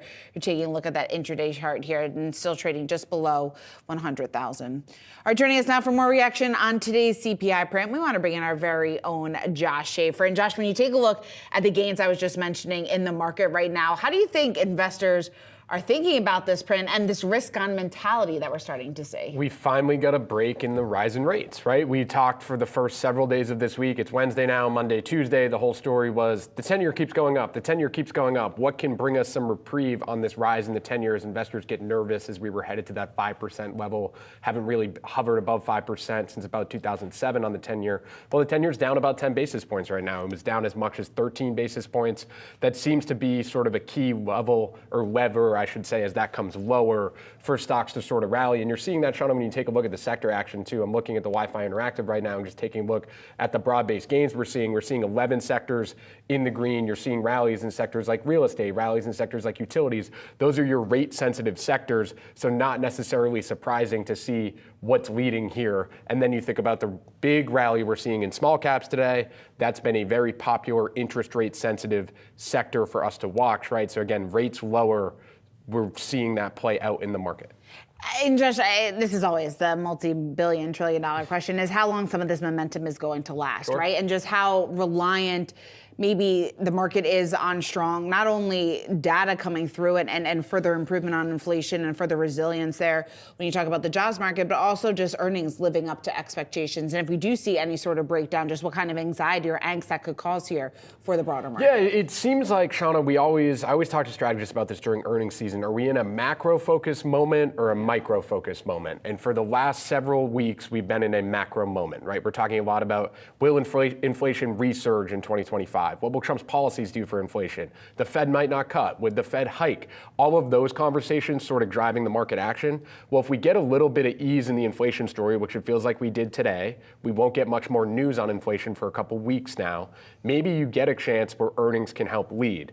Now, I will point out, of course, we have the inauguration next Monday, right? And President Trump will be coming into office. He can start actually trying to put in policies. What will that do to the market? I'm not sure we're really going to move out of the macro-driven part of the market, but it feels like maybe we got a step closer to that today. And you look at a sector like financials and the large rally you're seeing there after some positive earnings from big banks. When you have macro headwinds, sometimes you don't get that reaction out of the stocks. There were very good earnings across multiple big banks. But if we had a bad inflation print, sometimes those stocks can't fight through that.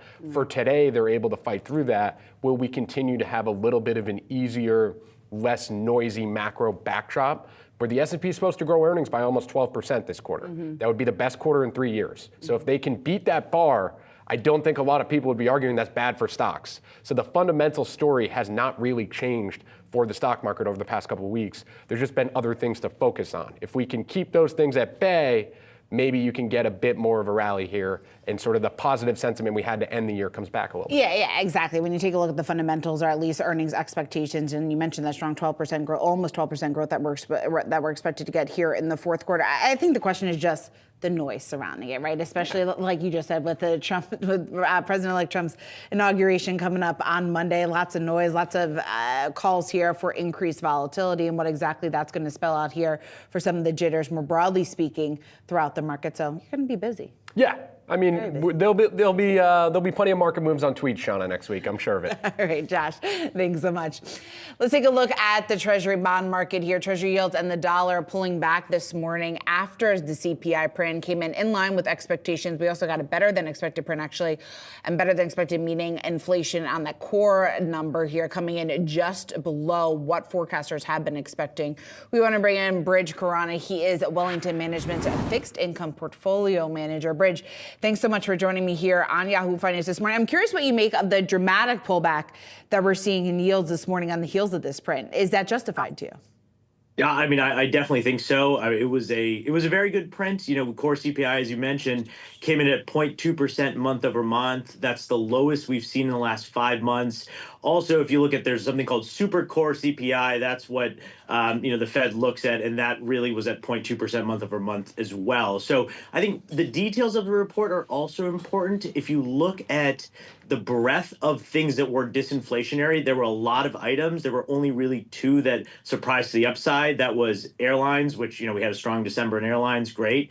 And then the second was in terms of used auto prices. But once again, that could be related to the hurricanes we saw in the fall. So overall, a very good report. As Josh mentioned, I think the bond market needed it, and certainly the Fed needed it as well. Bridge, do you think we've seen a peak in yields, or just still too early to call? I mean, I think it's still too early to call just because we don't know what the administration's plans are in terms of fiscal spending. I think if they can stick to really much more focus in terms of, what they talk about in terms of tariffs and immigration, that's actually a lower growth, higher inflationary world. If they really do a lot more fiscal spending, that's an environment where I think yields are going to kind of test those levels. But just from a shorter term perspective, I think every question I've gotten in the last month has been, are yields going to 5, 5.5, or 6? I think this is as I mentioned, a welcome reprieve for the bond market that there are two-way risks to bond yields. It's not just one way. Bridge, is it no longer a sure thing that you do see yields? Maybe obviously it was 100% a sure thing, but the case isn't as strong now then for yields going to 5%? Well, I think it really depends on what the Fed does. And, as I said, it's more on the administration side, but really what's happened with the Fed as well. I think going into this meeting, going into the CPI print, the market had only priced in one cut by the Fed throughout this whole year, which is kind of shocking to me considering that in the last 5 months, they've cut about 100 basis points. And so, even after today's print, there's still only about 1.5 to 2 cuts priced in by the Fed. And I think it's very important to remember that the Fed does not have a growth mandate. They have an unemployment and inflation mandate. And we've talked about the inflation side, but even with that strong payrolls print last Friday, you're still looking at, employment that's only growing at about 1.3% year over year, which is actually where we were, before the pandemic. And let's not forget also that interest rates have risen a lot since the Fed started cutting, almost by 100 basis points. That's going to slow housing investment. That's going to slow manufacturing. And if there is some reflexivity into stocks, consumer spending could get hit as well. Point being, the economy could look very different 6 months from now than it does today. Bridge, what is your, we know what the market's pricing, and what is your base case for cuts this year? I think you'll at least, it really honestly depends, as I said, on the fiscal situation. But I really do think that, I think 2 is probably fair with more downside there. I think if you look at the rhetoric coming out of the individual Fed chairs, they still think that policy rates are restrictive. And I would agree with them, particularly with the backup in the long end of the curve. And so, you are in an environment where I think policy is still restrictive to small businesses. It's still restrictive to the housing sector. Those are very important leading indicators for the cycle. And from that standpoint, they have more room to cut. Bridge, give us some sense just in terms of your conversations right now with clients. Where are you seeing that opportunity? Yeah, I think when we think about the bond market, where are we finding opportunity? I think there's 2 areas in particular, I find quite attractive. One is Treasury inflation protected securities. So the TIPS market, as many of your viewers are familiar with. And, I do think that when we think about, tariffs or immigration reform, both of those represent a more negative trade-off between growth and inflation. And that's really an environment where TIPS and those types of securities really do well. The other area that I think is attractive is agency mortgage-backed securities. So these are bonds that are backed by Fannie Mae and Freddie Mac. They tend to do well in a more range-bound treasury environment. And I think we could be in that environment that if yields move a lot higher, I think, percent at Treasury is going to be very, low to issue too much. And so that could cap yields. At the same time, if yields go too low, then they're probably going to be spending a lot more in Washington as well. And so in that more range-bound environment, that's kind of when you want to own agency mortgage-backed securities, and they're trading almost 140 basis points above Treasury yields right now. All right, Bridge, always great to have you here on Yahoo Finance. Thanks so much for taking the time to join me. JP Morgan CEO Jamie Dimon saying that his base case is to stay at the bank for a few more years, adding that recent reshuffling of top management, quote, doesn't change the timeline at all. The 68-year-old executive's comments coming on the bank's fourth quarter earnings call. Now, previously at JP Morgan's annual investor day back in May, Dimon did tell analysts that he was likely to depart the company within the next 5 years, so still some time. The issue of Dimon's succession was top of mind and still remains top of mind. Earlier this week, when one of the roles here for top contenders took herself out of the running, at least for now, Jennifer Pepczak was promoted to Chief Operating Officer on Tuesday, a spokesperson for JP Morgan telling Yahoo Finance that she does not want to be considered for the CEO position, but couched that a little bit by adding at this time. Beyond succession, Dimon weighed in on the health of the U.S. economy. He did note the resiliency, but also said that there's two significant risks remain. He sees inflation persisting for, quote, some time, thanks to ongoing spending. He also cautioned geopolitical tensions remaining the most dangerous since World War II. Coming up, we're taking a look at today's Yahoo Finance's trending tickers. We're going to give you the news behind those moves. That's coming up next on Catalysts.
Now time for some of today's trending tickers. You can scan the QR code below to track the best and the worst performing stocks of this session. Also on the Yahoo Finance's trending tickers page.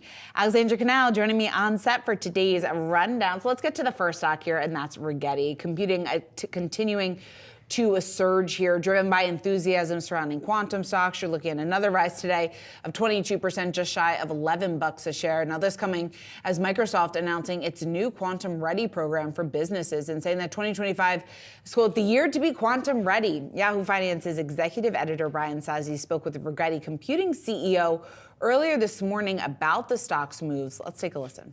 As a leader, before we get into your business, like what do you tell the team after a day? Well, one, with your stock price up 48%, but the day before it might be down. I mean, the volatility it's huge. Believe me or not, I try to tell the team not to focus too much on stock and try to ignore as much as possible the ticker and how it's moving and stay focused on technology. We are a technology development company. It's critical that we stay focused on technology development and not get carried away with the stock move and the trading volume. So he also went on, Ali, in that interview just to try and say that maybe some of these expectations do need to be tampered just a bit. But of course, then when you square some of the optimism clearly within the industry surrounding quantum computing and some of the recent commentary that we've gotten from Zuckerberg and from Jensen Huang, NVIDIA's CEO, kind of questioning the timeline there, we certainly have seen some whipsaw reaction with these stocks. For sure. And it is interesting to hear a CEO telling investors to calm down and not be as enthusiastic. Normally we hear the opposite, but this is a situation where you don't want to put the cart before the horse, right? The technology is not quite there yet. And until you have the technology really set in stone, you're not going to see that sales growth, that profit growth. That being said, though, I'm not quite sure that investors necessarily care about the fundamentals at this point. It's really about the longer term growth story. We've seen a lot of volatility in these names. Obviously, some huge swings to the upside. Wall Street largely seems on board, at least when we talk about, again, that longer term story. On Tuesday, we saw B. Riley analyst Craig Ellis write in a new note that the sector was poised for a solid future, saying that recent developments, quote, offer broadly encouraging technical advances to boost confidence in the intermediate to long term. But investors, they're going to have to be patient. But I think overall, this could be a bubble here as investors are really looking for the next AI hype trade. Obviously, if you are someone that wants to kind of see the same gains that we saw with NVIDIA over the past few years, the key is getting in as early as possible. So I think that's what we're really seeing here as investors try to recreate that NVIDIA trade. Yes, certainly. It's just been amazing to watch the swing to the upside in so many of these stocks. You take a look at a name like Rigetti with that stock up, I think it's 900-something% over the last year. And then obviously squaring that against some of the fundamentals, how realistic some of these expectations are. Maybe the investors haven't necessarily cared about that in recent months, but you think they start to price that in a little bit more as the stocks get a little bit more expensive. All right, let's move on to Disney, a name that you cover very closely here. Disney officially back at the top of the box office, the most ticket sales last year in 2024, benefiting from 3 of the 4 top grossing films of the year. Inside Out 2, I love that movie. Deadpool and Wolverine, and Moana 2, another good one. Disney totaling $2.2 billion in ticket sales last year. That was up 17% from 2023, and certainly helping things just a bit. We know what movies you went to go see with your kids, Shauna. Exactly. No surprise there, but yes, Disney is one of those companies that has really struggled in the box office actually over the past few years. 2024, a big year of change, especially after we saw Bob Iger step back into that CEO role. That was something that he immediately wanted to focus the company on creativity. And interesting to see that all of these movies, what are they? They are sequels. They are tied to intellectual property. Consumers are more aware of the content, the characters, and I think that's key to this box office revival, not just with Disney, but really across the board. You take a look at something like Wicked from Universal, again, tied to a musical, tied to a play, IP. These are the types of movies that we're going to see perform well, I should say, at the box office moving forward. And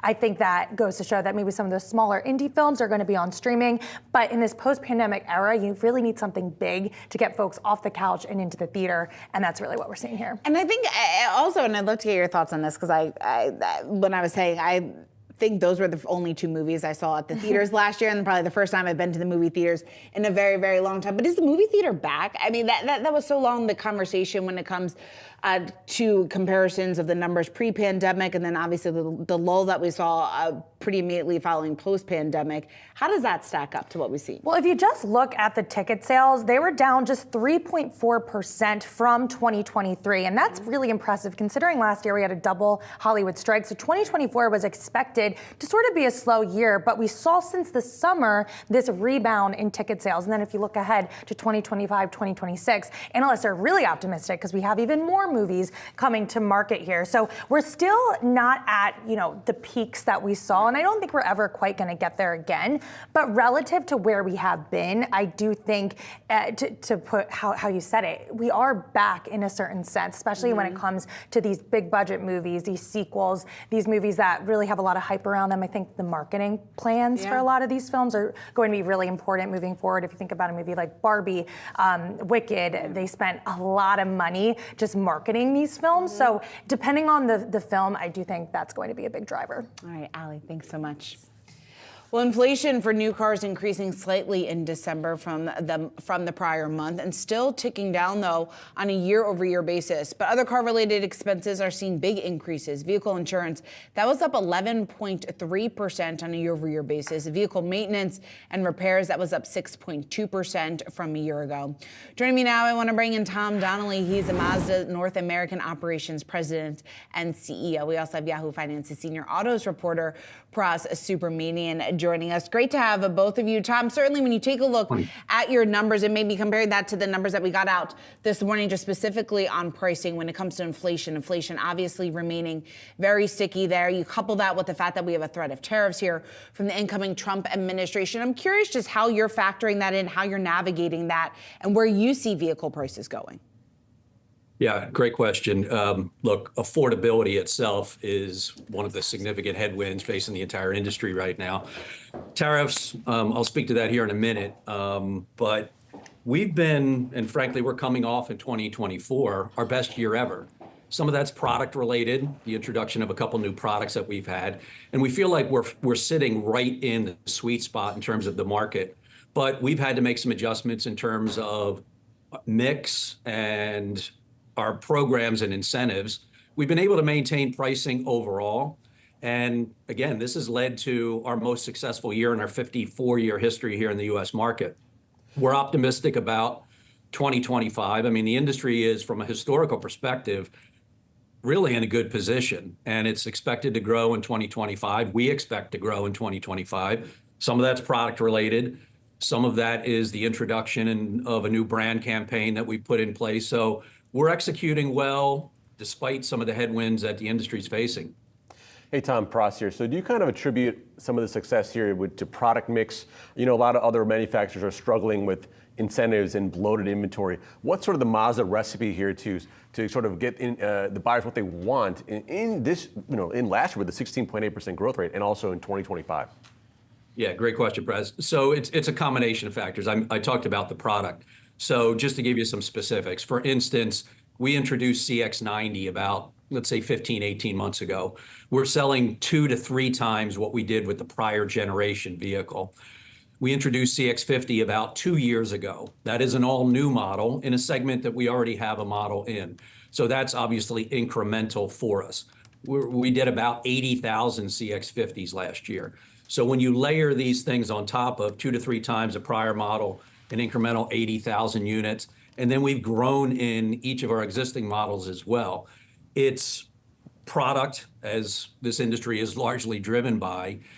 We've also completely reimagined our retail experience for our customers. So Retail Evolution is what we call our image facility. It's open, it's vibrant. Customers really appreciate the environment. Together with our dealer partners, we've invested over $2 billion in the last 7 years to really reimagine this experience, and obviously we're reaping the benefits of that. So Tom, across the product portfolio, I noticed you guys have 3 hybrids on offer. What are your customers saying about the hybrid selection? Are they into it? What's to do with EVs? I know EVs and Mazda have been sort of a slower uptake there. Are you seeing more of that going to come online later on?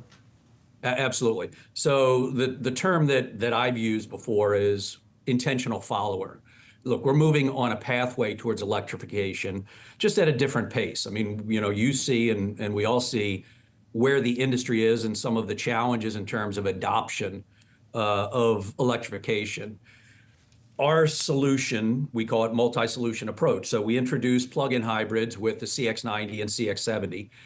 With both of those models, it's representing about 15 to 20% of our sales. In October, we introduced CX50 hybrid, manufactured in Alabama. The market reception to that has frankly exceeded even our expectations. It's our fastest turning vehicle, like 3 to 4 days on our dealership lots. So we think those are the right, call them technologies or powertrains for today's marketplace. In our next phase, which we're just entering now, 2025, we will introduce our own battery electric vehicle as well as additional in our own hybrid system. So we feel like we're timing the market right in terms of the introductions of the powertrains with the plug-in, the impact that's had on 90 and 70, CX50 hybrid, having a full year of that in 2025. We're really enthusiastic about what the outlook is and the contribution that those vehicles are making for us. Tom, drilling down a little bit more just in terms of what these tariffs ultimately mean for your business. What does it mean for one, pricing, and then production changes? Absolutely. Well, look, any business desires predictability and policies that will help stimulate a vibrant economy, right? So that's understood. What we're looking for, and we've been scenario planning for the last few months, even pre-election, of what our possible actions could be. We have a manufacturing plant in Alabama, we have a manufacturing plant in Mexico. But what's clear is no business in any industry can absorb the magnitude of what's being talked about here. So we have some optionality in terms of ramping up Alabama, where we produce CX50. But as you both know, that takes time. I mean, we have a supply chain that allows us to consider those things, but these are decisions that take, have a months to potentially year time frame in terms of the adjustments you make. From a pricing perspective, we haven't gotten there yet. We'll see what the final outcomes are, but we feel like we have some alternatives that will allow us to maintain our momentum heading into 25 and beyond. Tom, is it tougher to do business potentially here under a Trump 2.0 administration, just given the fact that you don't have as much predictability, what you were just talking about there? Potentially, but if I look back over the last 5 years, historic level of challenges, not just for automotive, but for any industry. We've grown 50% over the last 5 years. So you think about COVID, you think about chips, you think about the supply chain disruptions. I mean, last year, I already mentioned, was our best year ever. But we've grown 50%, more than any other mainstream brand in the industry. Some of that is our size. We have agility that perhaps others that others do not have. We have a great relationship with our dealer partners where we're absolutely aligned on how we go to market and the actions we take. So that uncertainty isn't beneficial, but we feel like we're still going to be able to make the moves necessary to continue our momentum. Hey, Tom, you talk about sort of Mazda's flexibility, more nimble than the other competitors. You also have Honda and Nissan merging, making a Japanese giant here in the US and internationally. How does Mazda sort of compete with that? And then do you think that mergers are the path forward for a lot of the automakers? Yeah, no question. That's big news in any industry, certainly in ours. I mean, that's indicative of a lot of the headwinds that the industry is facing. And you talk about electrification and the investments that are required there.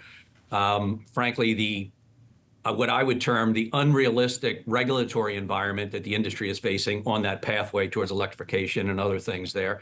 So there are some massive headwinds that are once in a century things the industry is facing. The approach that Mazda is taking and has taken and it has been around partnerships and alliances.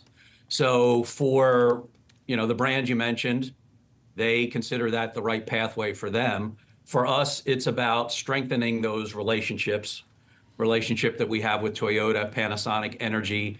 So great, strong relationships that allow us to and have contributed to the success we've had over the last 5 or 6 years, as I've alluded to. All right, Tom, thanks so much for taking the time to join us. And of course, our thanks to press as well. Well, coming up, we're going to hone in on one aspect of the inflation print, shelter inflation, and the outlook here for housing under the incoming Trump administration. That's coming up next on Catalysts.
Shelter inflation no longer the main driver of rising prices, at least for now. The sector was up 0.3% on a month-over-month basis. That's pricing 4.6% from a year ago. It's actually the smallest 12-month increase that we've seen since January of 2022. We want to bring in Andy Walden. He is the Vice President of Research and Analysis at Intercontinental Exchange. Andy, it's great to have you here on Yahoo Finance. So how encouraged should we be by the shelter component of this print? Yeah, I think it's a good print there, right? And if you look at the broader housing market, the home price indexes that are typically the leading indicator of where that shelter inflation is going, we've seen that same thing throughout the calendar year of 2024. We got up to 6% home price growth early in the year. We were down to 3% by September, a little bit of a bubble here over the last few months, but you are seeing home price growth calm down. And if you look at the full year of 2024, we're 3 to 3.5% home price growth. That's the smallest calendar year growth that we've seen at any point, really, since the market started recovering from the great financial crisis in 2012. So certainly more modest growth overall in the housing market. What do you think that trend, when you talk about maybe more modest growth in the housing market, that trend looking out to 2025, how do you see that shaping up?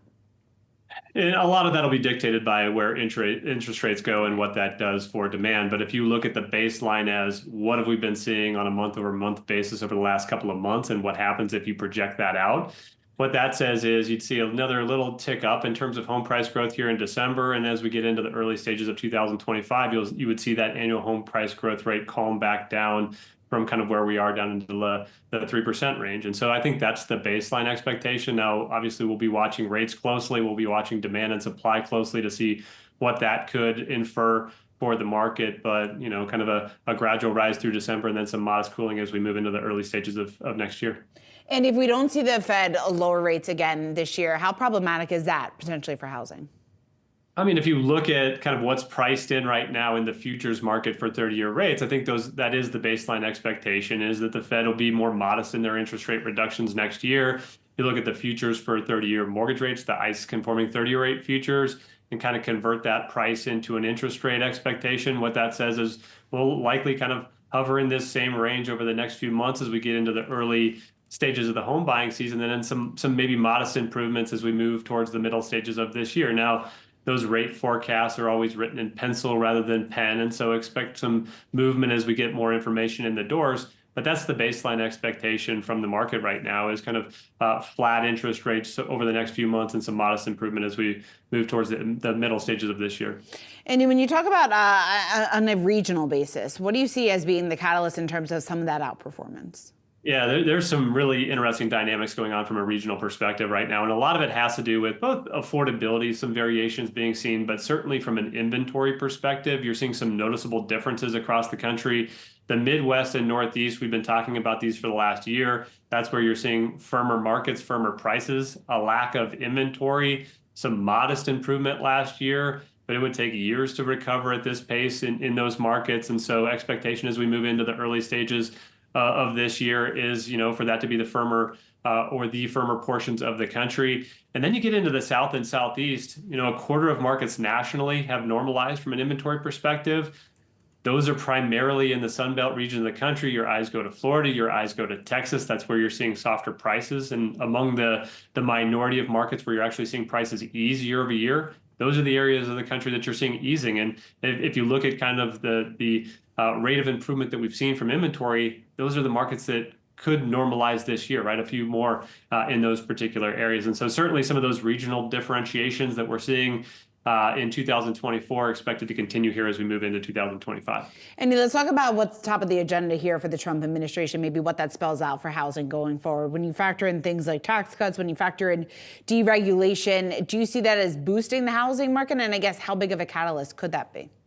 I think we'll see, right? A lot of those, will wait to come to fruition. You mentioned a couple of them there. Certainly the government workforce could have some impact, especially when you look at VA performance in the VA market. Specifically, the recapitalization of the GSEs has become a bigger topic of conversation. And so those are certainly ones to watch. The greater impacts, at least in my mind, early on this year are going to be, what do we see from tariffs? What are the expected impacts on inflation and GDP growth?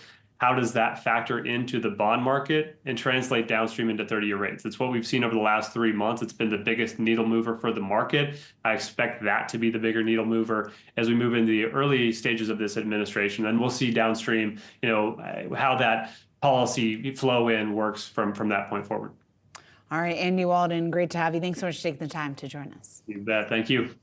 Coming up, the confirmation hearing for Trump's energy secretary pick is underway here this morning. We're going to talk to an industry expert about the outlook for energy under Trump 2.0. That's coming up next on Catalysts.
The confirmation hearing for Chris Wright, President-elect Donald Trump's pick to lead the Department of Energy, is underway as we speak.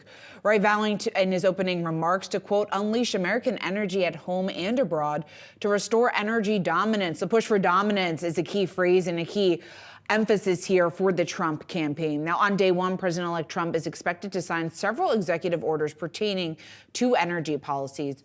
The Wall Street Journal reporting that he could, amongst other things, unwind President Biden's offshore drilling ban, roll back tailpipe emissions rules, resume approvals for natural gas exports, withdraw the U.S. from the Paris Accords, and also create a National Energy Council. Let's talk about the potential impact that all of these policies could have on the industry. For that, we want to bring in Ben Cook. He's a portfolio manager at Hennessy Energy Transition Fund. Ben, it's great to have you here on Yahoo Finance.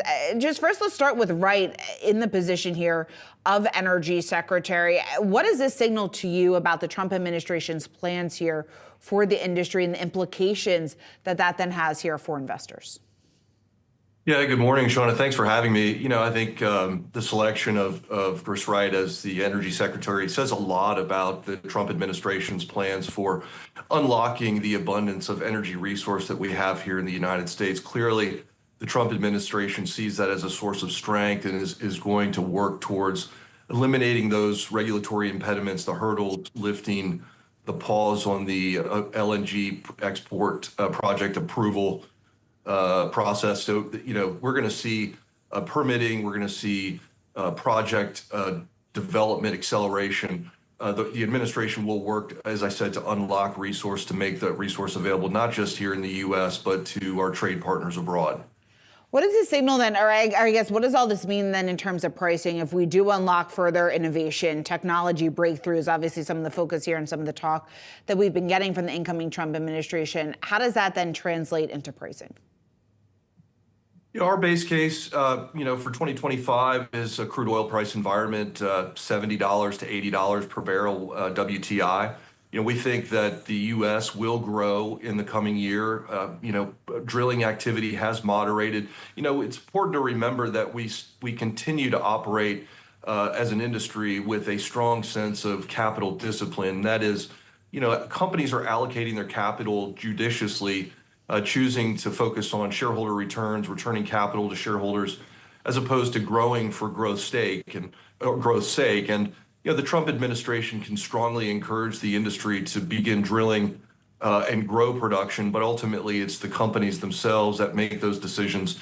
And as we know, they answer to the shareholders. So, we do believe that the U.S. will grow production at a record or near a record here in the United States, both with respect to crude oil and natural gas. It will continue to grow next year. But we do see crude oil largely range bound next year in the range of $70 to $80 per barrel. Ben, for investors that are looking in the community of watchers right now who are looking to capitalize on this, what are the top plays within the sector? Is it the larger oil giants when you think of Exxon, when you think of Chevron, or just maybe some of the smaller niche plays within the industry? Yeah, I think there's a couple ways to win. If you think about the commodity price environment, we envision $70 to $80 crude oil prices is very healthy for the upstream sector in the United States and abroad. We, as a part of our repeatable investment process in managing the Hennessy Energy Transition Fund, we look for companies that have strong asset bases, long-lived inventories of development projects, strong balance sheets, and strong management teams. We tend to have a bias for quality, and that typically focuses our emphasis on larger cap companies. In the environment today where crude oil's range bound, we like a company like Exxon. They have an enviable suite of upstream development opportunities. They continue to cut costs in their downstream business and are returning cash to shareholders in a healthy manner. Suncor Energy is a producer in Canada, developing oil sands resource there. A very similar story, optimizing operations, delivering on key metrics, production growth and refinery utilization and strength there. And we're seeing, again, the theme of capital discipline and returning cash to shareholders. LNG, Cheniere Energy, also another name that we like. Natural gas, by contrast to crude oil, we think will be relatively strong here over the near term. Obviously, the winter weather we've had over the last several weeks has been very strong for natural gas, but longer term, the natural gas story is very good. And when you consider the growing export role that the United States is playing, Cheniere Energy is well positioned to play a part in that role. Ben, how do you see some of these Trump policies here reshaping? Does it reshape, to some extent, you would have to think so, the global energy market? And what position does that put U.S. in then versus the world? Yeah, growing our position as an exporter of crude oil and refined products and natural gas obviously makes us a stronger trade partner. And I think, energy diplomacy is a key element of the Trump strategy going forward, to the extent that we can build trade relationships with partners, build their dependency upon our energy resources. That can only help grow our industry going forward. So again, I think the Trump administration will work to unlock the resource that we have here at home and strengthen those diplomatic ties that we have through those energy trade relationships. All right, Ben Cook, thanks so much for your time. Great insight. Thanks so much. Coming up, yields retreating from recent highs on the back of the inflation print that we got out this morning. Why one fixed income expert is eyeing ETFs, talking about the best ways to play the fixed income market through exchange traded funds. We've got that for you next.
Yields pulling back from 14-month highs on the heels of this morning's softer than expected inflation print. We weren't too far from that 5% level, but as of right now, the 10-year yield right around 4.64. So here with more on today's reaction and also how to best play the bond market through ETFs, we want to bring in Steve McPhee. He's Vanguard's Senior Portfolio Manager, joining us now as part of today's ETF report sponsored by Invesco QQQ. Steve, it's great to have you on here. I'm curious just what you make of today's dramatic reaction to the inflation print we got this morning and what this means here, what this signals for bond market investors who are trying to play this through ETFs.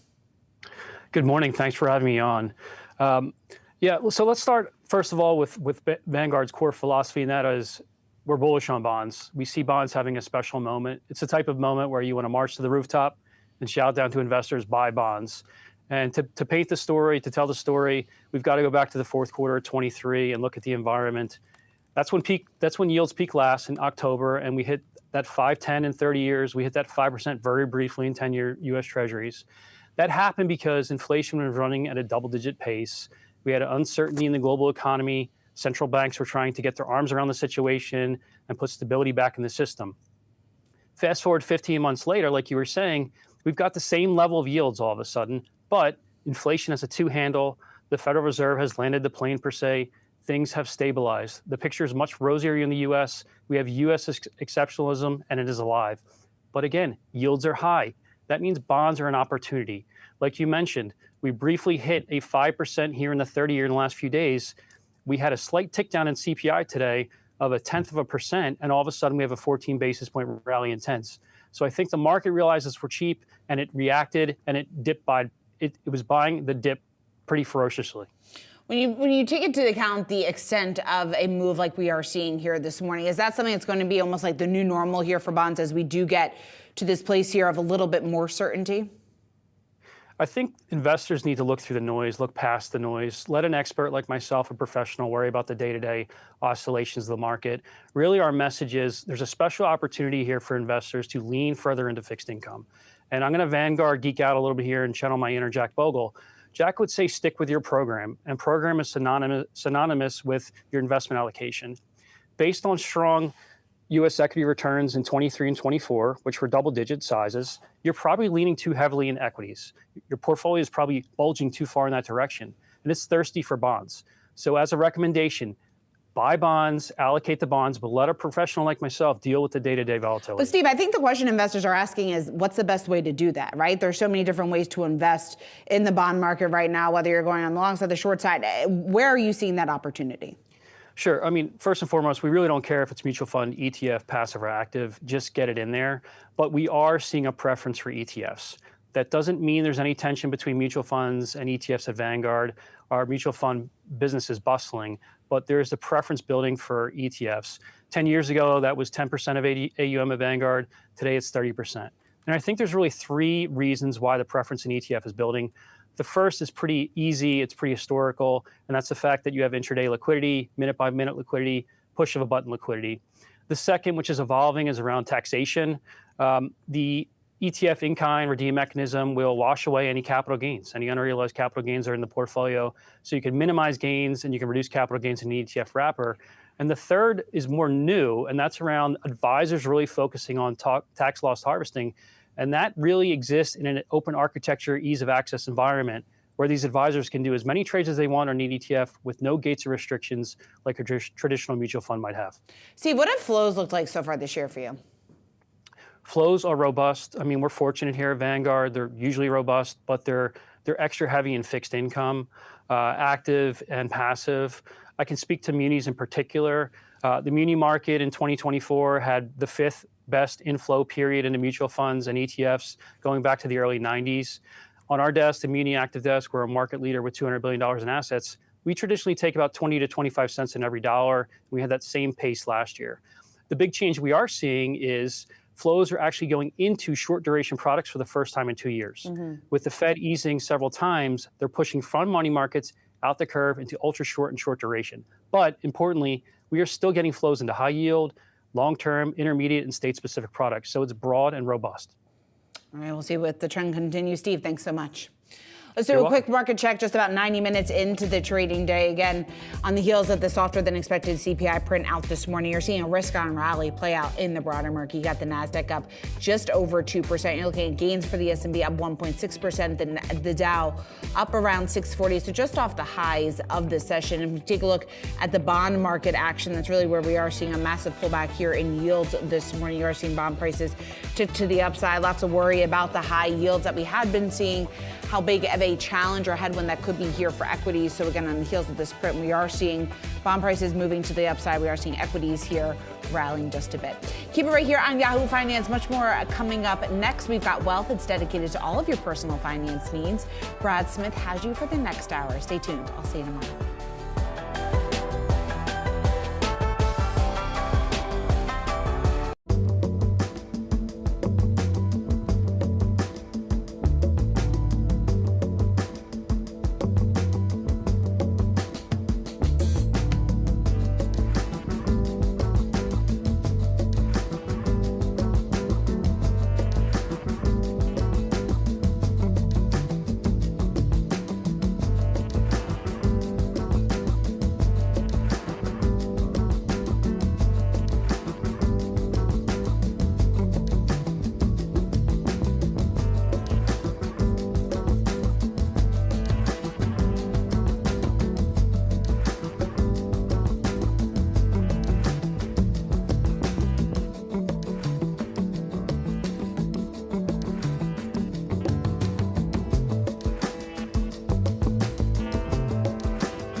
It's time for Yahoo Finance's Market Minute. Stocks higher after core CPI rose at a slower pace than expected in December. In top stories, big bank earnings beats pushing the Dow higher as Q4 results kick off. JP Morgan Chase with full-year profits hitting a record $58 billion, driven by its investment banking business. Goldman Sachs and Citigroup earnings also beat the street. Plus, Tesla plans to suspend part of the lines manufacturing its refreshed Model Y Juniper model in Shanghai for 3 weeks. It's for Chinese New Year, according to Bloomberg. And quantum computing stocks jumping as Microsoft declares 2025 the year to become quantum-ready, and D-Wave Computers announced a partnership with Karasoft Technology. Now, it's been a roller coaster for this sector after NVIDIA CEO said useful quantum computers are at least 15 years away.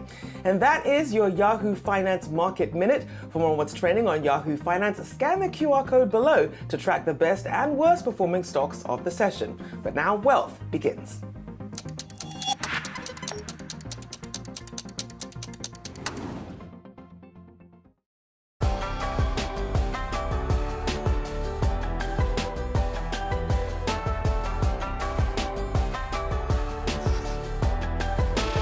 Welcome to Wealth, everyone. I'm Brad Smith, and this is Yahoo Finance's guide to building your financial footprint. Our community of experts will give you the resources, tools, tips, and the tricks that you need to grow your money. Hey, on today's show, big banks kicking off a busy fourth quarter earnings season today. We'll talk to a chief investment officer who's calling it the most consequential earnings season in more than a year. And the latest read on inflation. It shows that consumers are still spending a lot of money on food, housing, and gas. We'll break it down.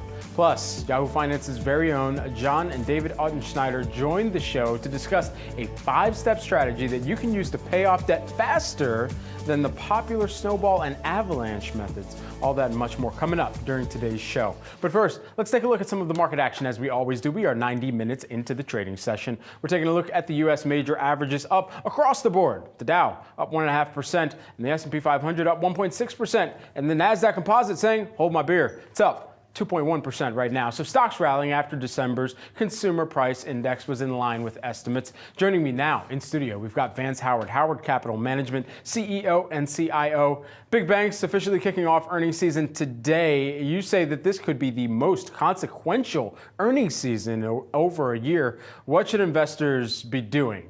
Well, that's an interesting question because, Brad, we were very bullish going into the banks at the beginning of 2025, and we still are bullish in that area. But if you look at what happened in California, what's happening with the banks, there's going to be some defaults. And that's going to cause some issues, especially with earnings as we go forward. I don't think people have calculated that in yet because it just happened over the past, 3 or 4 or 5 days. So our theory or our synopsis was going into the year may have changed a little bit. So we're going to be a little bit patient as we look at the banks because if we do start to have the defaults that we think we're going to have, it'll impact earnings in the third and fourth quarter, maybe not the second.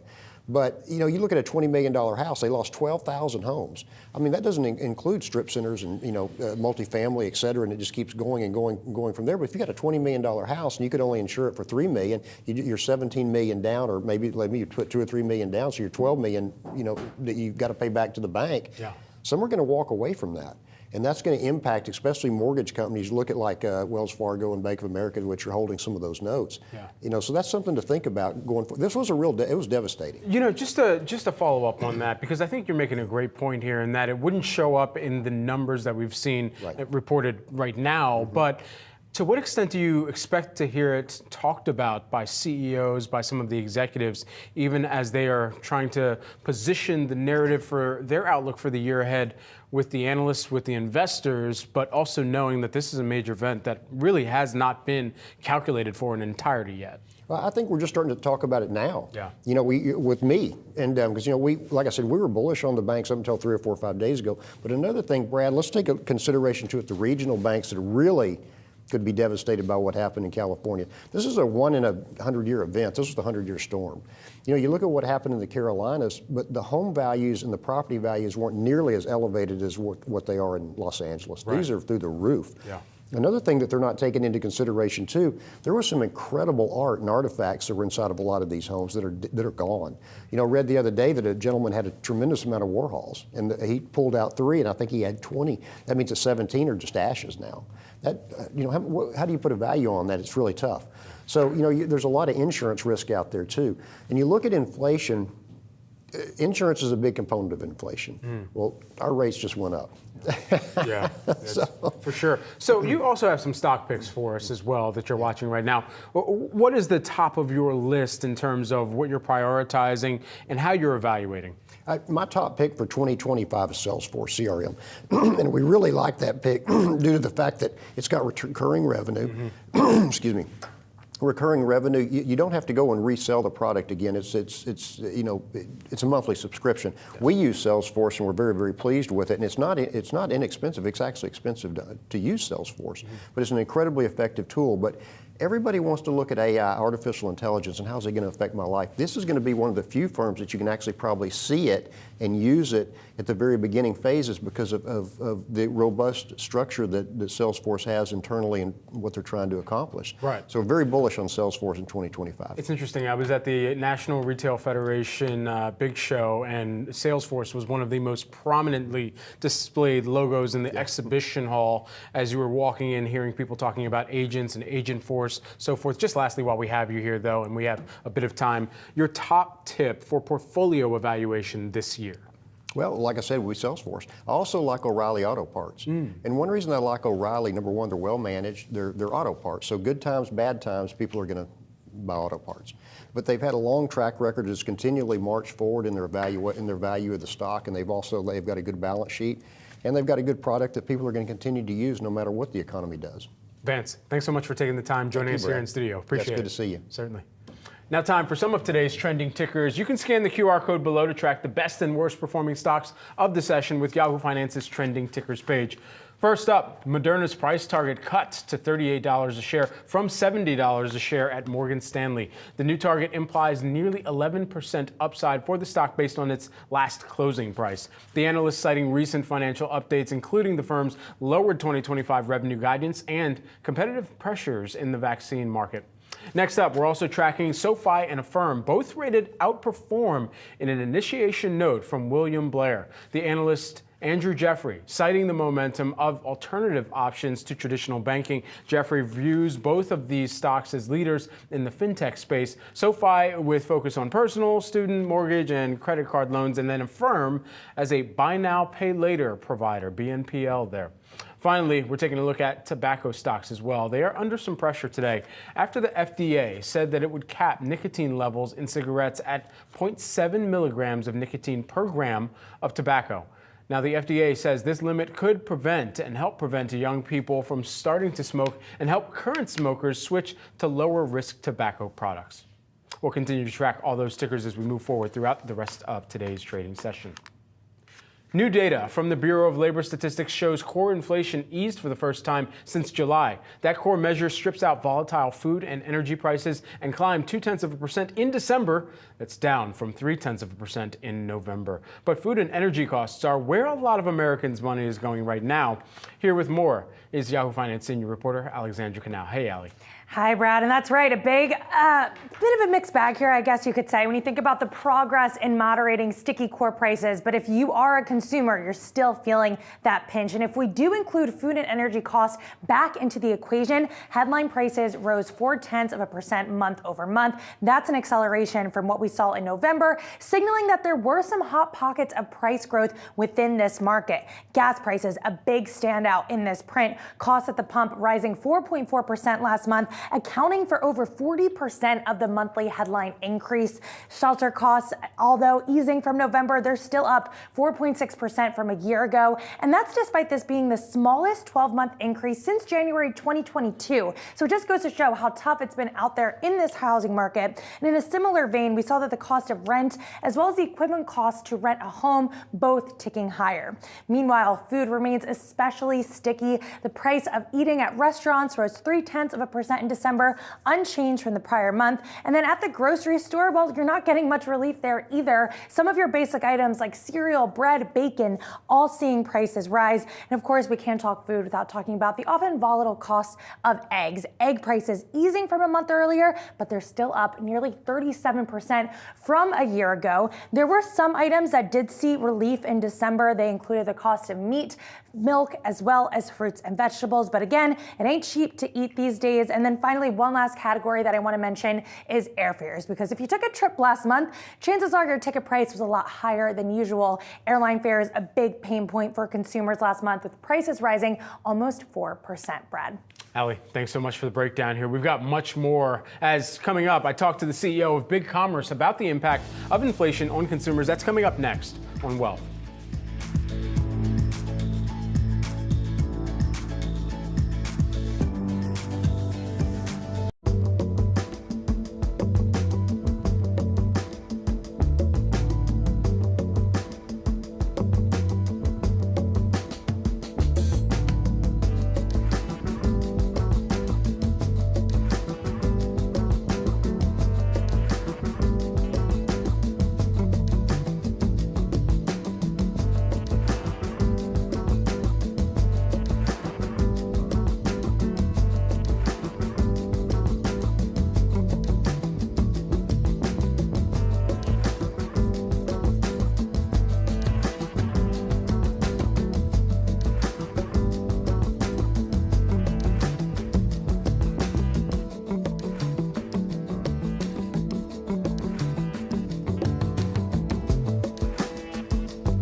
Inflation showing signs of moderating in the latest CPI report, while prices for everyday items like food away from home, clothes, and personal care products are still rising, and it's at a slower pace than before. Still, many consumers are feeling the squeeze on their wallets and aren't expecting things to get easier from here. The latest consumer sentiment survey showing year-end inflation expectations climbing. Joining me now in studio, we've got Travis Hess. He is the CEO of BigCommerce, an e-commerce platform that supports businesses like The RealReal, Johnny Walker, General Electric, and many more. Travis, great to have you here in studio with us. Thanks for having me, Brent. Absolutely. How are you seeing inflation impact the businesses that you work with and then the consumers and the pulse that you're getting from some of your clients on the consumer? Yeah, certainly it's a concern. We're seeing a highly promotional environment, certainly. I think for us, allowing robust promotional capabilities for brands and being able to pull a number of different levers to not only control costs, but encourage, lower cost of customer acquisition.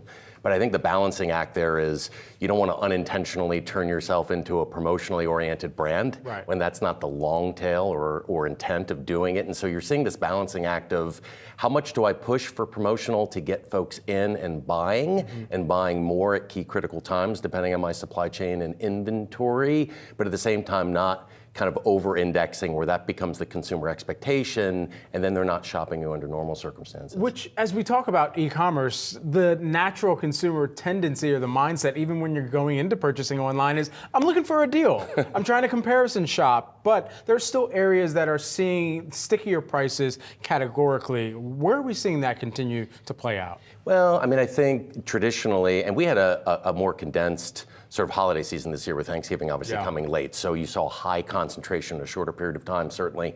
I think, most folks, depending on industry, looking for recurring revenue, so subscription, certainly health and wellness and beauty did very, very well this year. I think fashion has become more fast in the sense that trends are changing so quickly, and so you're seeing shorter manufacturing cycles. You're seeing a highly promotional environment there with narrower levels of inventory that's driving sorts of behavior. But I think there's a concern around discretionary spend, but people are still spending. We saw a dramatic increase in Cyber Week this week across our customers that outperformed massively against the average. I think we're at 26% year-over-year growth. So we're seeing our customer base do very, very, very well.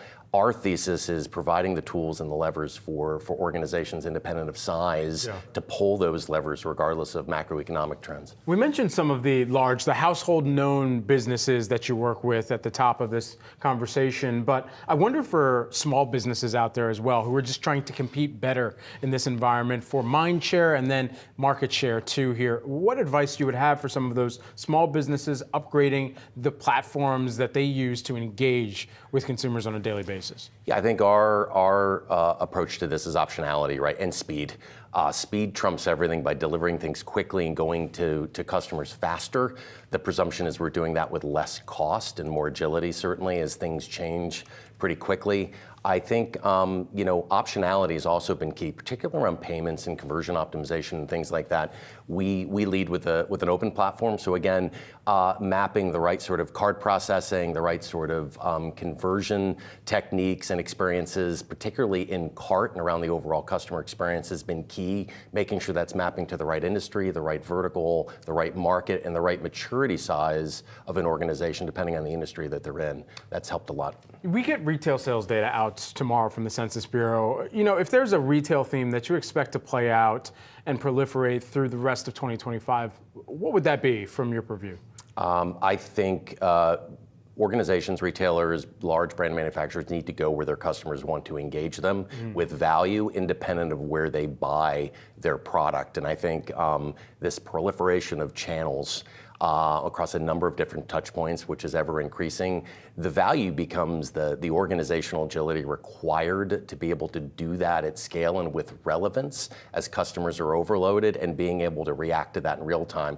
By definition, it requires a bit more organizational agility and a mindset to be able to go and execute against that. And for us, part of the thesis and strategy is to create that framework that allows that to happen easily with lower TCO and at scale in real time, and that's really been the focus of where we've been taking the business. And so in focusing on that value creation as well for consumers, what do you anticipate the consumer response will be to all of that? Well, I think obviously conversion is the biggest leading indicator, and really conversion across channels. So what channels are we seeing value creation? What channels are we seeing customers wanting to buy the brand or through the retail channel, and then doubling down on that in areas, and eliminating channels that have been deemed superfluous or not necessarily performing as well. But it's that experimentation mindset of being able to go out and test different ways of interacting with customers, and being able to measure that in real time and react accordingly is going to be what differentiates one brand from another in their ability to be able to perform. Yeah, it seems like brand allegiances are really being tested right now, especially with new generations as well, making up more of the consumer spending here. Travis, thanks so much for taking the time here. Thanks for having me, Brad. Appreciate it. Coming up, our tech editor, Dan Howley, sits down with Microsoft's Chief Marketing Officer for AI at Work to discuss the latest AI offerings that you need to know about. That's next on Wealth.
Microsoft is rebranding its chatbot as the race around AI heats up. The company revamping its chat feature with a new payment structure designed to entice more companies to use the AI-powered software. The enhanced chat will offer AI agent functionality for customers powered by GPT-4o and include a pay-as-you-go fee so organizations can pay based on usage. Joining me now on the announcement is Jared Spataro, Microsoft's Chief Marketing Officer for AI at Work. Jared, thank you so much for joining us. Can you just kind of run us quickly through the announcement that Microsoft's making today? You bet. Great to be here with you, Dan. As you indicated, we're announcing a new product. It's called Copilot Chat, and it really contains three things. Number one is free, secure AI chat. And it's really important to recognize that this first component is free, it's secure, it's handled in the same way that we handle emails for our customers. Second is agents, as you indicated. And the big news here is not only an agent framework, but a way to just pay for what you use. It's accessible to any user on what we call a metered basis. And then finally, IT controls for security, privacy, compliance, the types of things that are very important as people are rolling out these at scale, these types of solutions. So really exciting. We're excited to see what customer reaction will be. So Microsoft already charges $30 per user per license for the enterprise version of Copilot. What's the pricing structure on this? What would you pay per usage? Sure. So if you're just using the free, secure GPT-4 powered chat, it's free, and that's what's attractive. The starting point is literally free. But then on top of that, you get to add agents, and you can think of agents as AI tools that help automate business processes. Those agents are charged on a pay-as-you-go basis, and we charge based on the messages that come back from the agent, and the base rate for that is a cent per message. We start for a message that comes back at a cent, a message that comes back that's generated by AI is 2 cents. So if you looked at, for instance, kind of an average internal employee-facing agent, and it was answering hundreds of questions a day from many people, it might be on the order of $50, $60 a day. So we think that there's incredible value here as people look at business processes that they'd like to improve. So is the idea here kind of to give people kind of a means to ramp up use of AI or kind of dabble in AI without having to sign up for, the $30 per user per license kind of setup? Exactly right. It's an on-ramp. We have customers out there that we've been talking about now for many months. Dow is one, McKinsey is another. In Europe, we have Pets at Home who have been able to use Copilot plus these agents to literally save millions of dollars. Just a single agent for them can save millions of dollars. But up to this point, that's only really been accessible on that $30 per user per month type of basis. And what we heard from our customers was, boy, when we get there, the value proves itself out, but how do we scale? So this offering is meant to be an on-ramp. It's meant to be an easy way for you to start to use the basics of chat, again, for free, and then on top of that, agents in this consumption basis. And what we really love about it, what customers tell me as I've previewed it with them over the last couple of months, is they really feel like it proves the value itself. It kind of builds the business case as people choose to use it to get their work done. So what has the uptake been like for Copilot for enterprise so far for Microsoft? Oh, we've been very pleased with it. In fact, we see increasing momentum. We're at a point where we're not right now announcing any new figures related to today's announcement, but earnings is coming up for us, and we'll be talking about Copilot there. But in our customer events last fall, during that season, we were able to highlight a whole bunch of customers all across the world that are being able to really realize great measurable business value. It starts first, Dan, typically with cost savings. That's what's easiest to measure. But we also see people who are automating things that their sales force is doing to drive increased revenue per head for sellers. So it's starting to get its kind of a broad set of effects across the enterprise, across all functions right now. I guess one of the questions then is, as these AI features continue to roll out, how does Microsoft or the general industry get enterprise customers to make this a part of their everyday lives? It's obviously a big kind of change for workers who are used to doing a certain type of work on the daily. How does this become then a part of their daily lives? Yeah, that's the big question. It's the big reason behind today's announcement.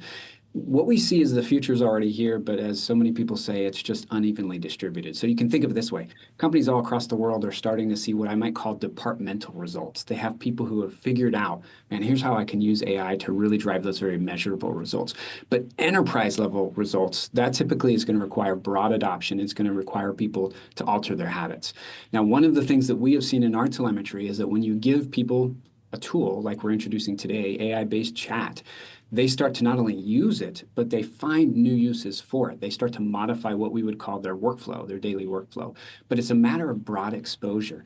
And so again, this gives us an on-ramp, an easy way to let people be exposed to the technology and then to allow them to find places where it can be used. So for us, we think it's the best of both worlds based on what we've learned with our customers so far. All right, thanks, Jared Spataro. Much more wealth after the break.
Well, December shelter CPI came in line with expectations, rising 0.3% from November and 4.6% from a year ago. It remains a challenging time for low-income and first-time home buyers. Darren Williams, Southern Bancorp CEO, joins me now. Darren, great to see you. Good to have you on the program with us. I mean, this is something that you're familiar with here when we're talking about that almighty shelter component here.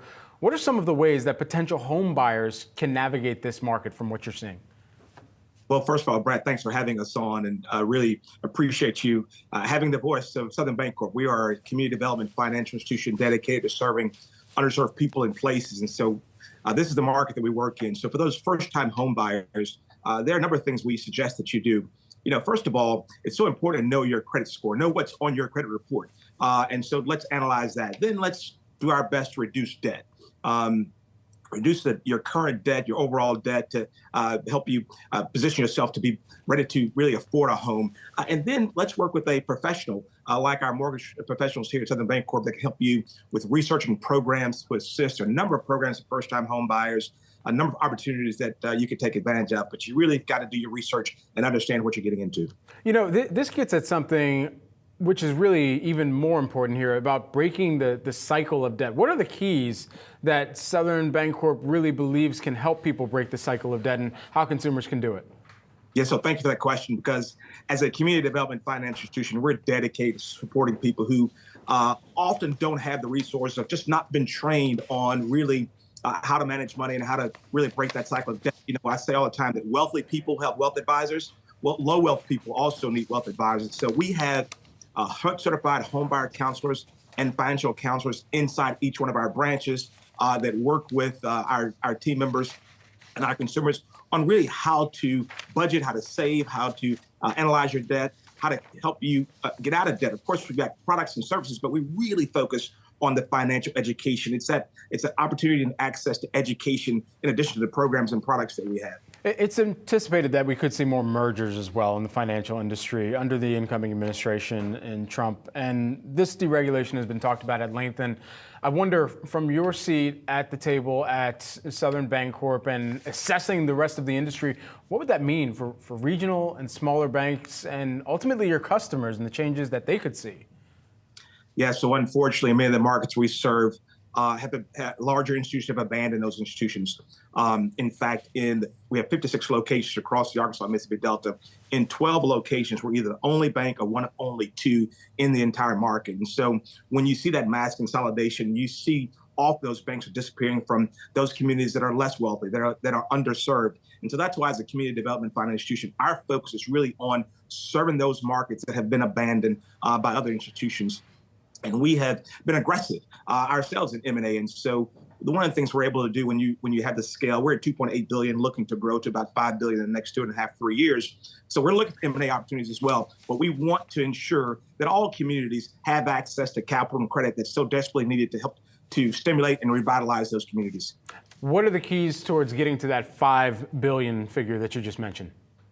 Yes, so fortunately for us, we've benefited from a number of programs. We've got an infusion of capital that's allowing us to grow. And so it's both organic as well as M&A opportunities that we're looking for. And so we're right now focused on making the investments necessary to build the infrastructure, the team and the talent and the systems necessary to grow and scale our business. When I got here way back in 2014, we're about $1.2 billion. Today, we're $2.8 billion. And so we're looking to continue to grow and provide our brand of financial education, of services and products to communities that often have been neglected or left behind or even abandoned by large institutions. Just lastly, while we have you, we only got 15 seconds. What dollar figure are you earmarking for potential acquisitions? Yeah, so our last two acquisitions have been about $200 million each.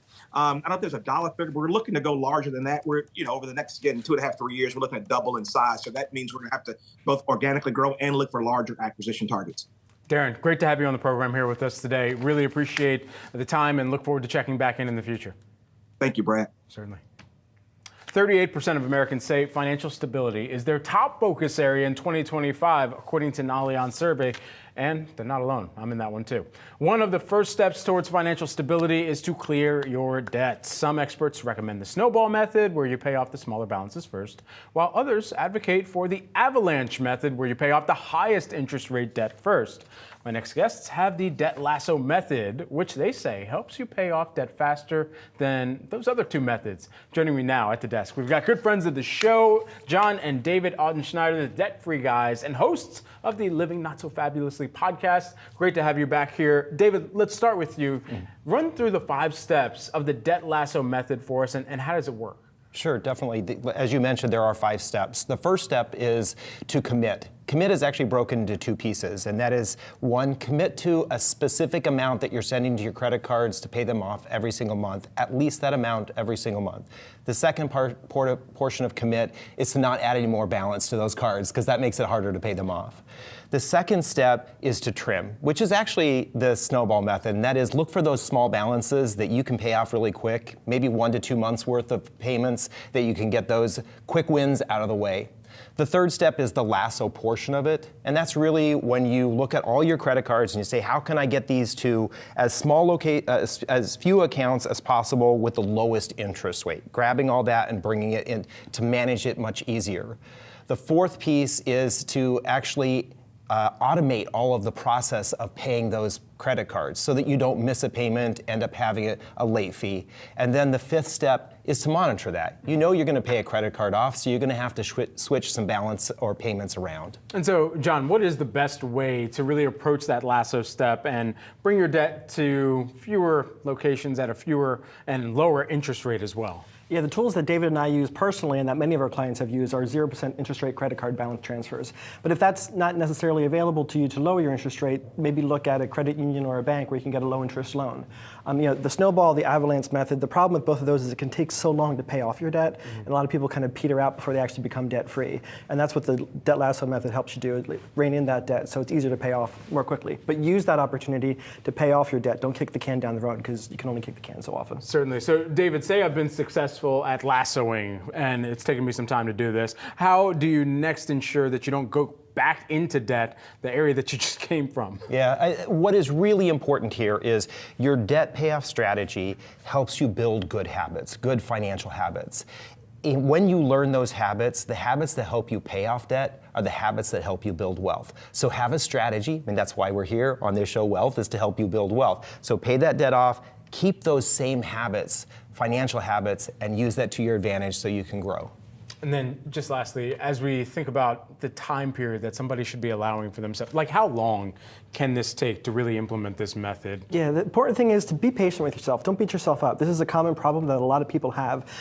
So I wouldn't necessarily put a time frame on it. Just be consistent. Yeah. Stay focused on your goal and work on it. It's taken some people that we work with 2 years to pay off their debt. It took us just under 3 years, but some people have taken up to 8 years.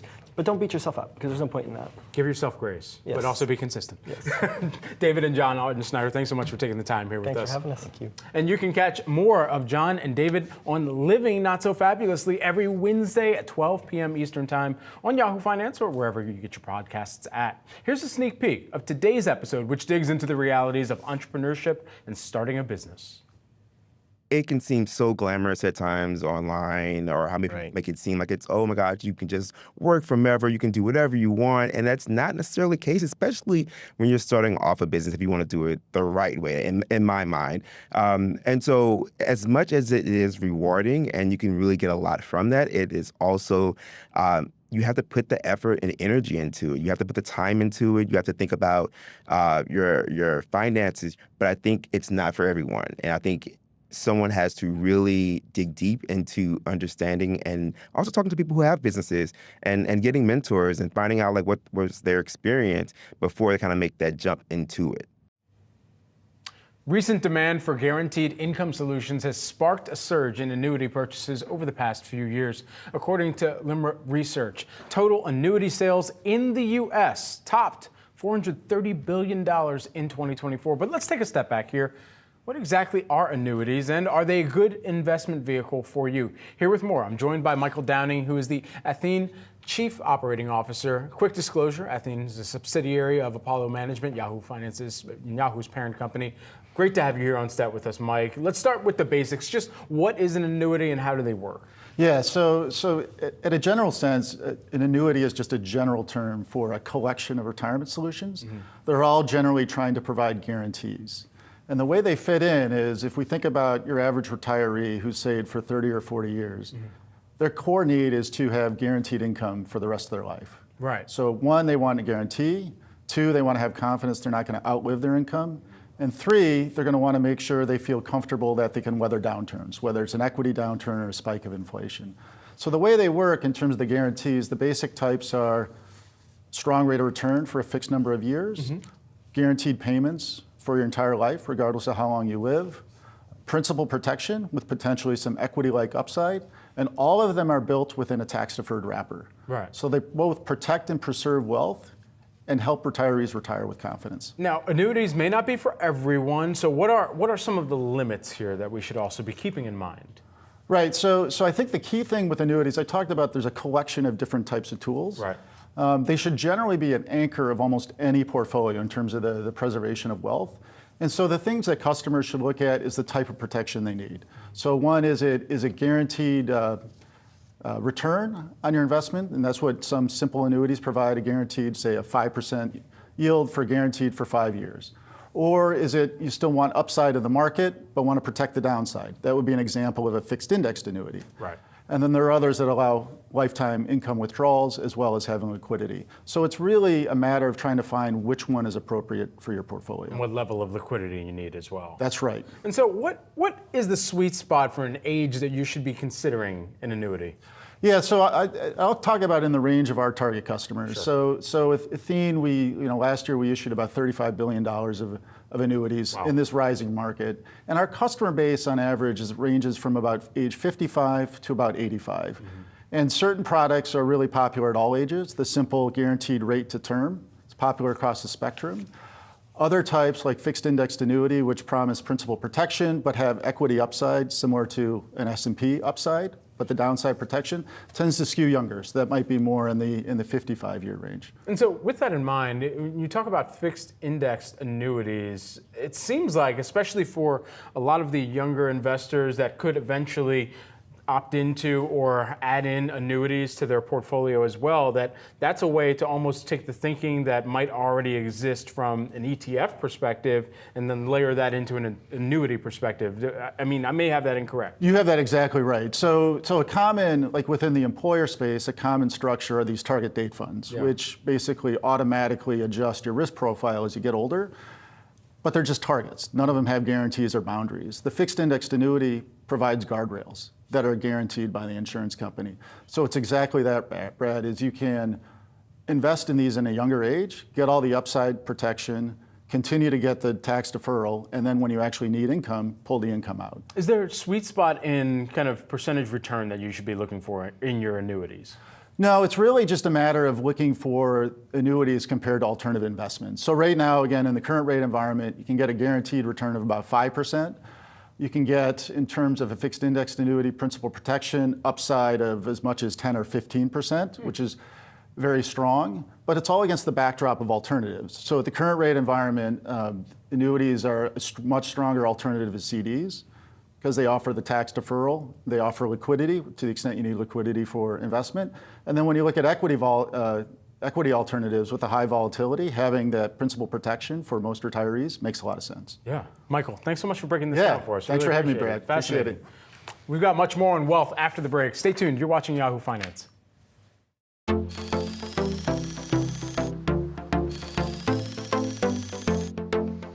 From creating graphics cards for gaming to becoming one of the world's leading AI chip companies, it's safe to say NVIDIA is officially one of the tech giants.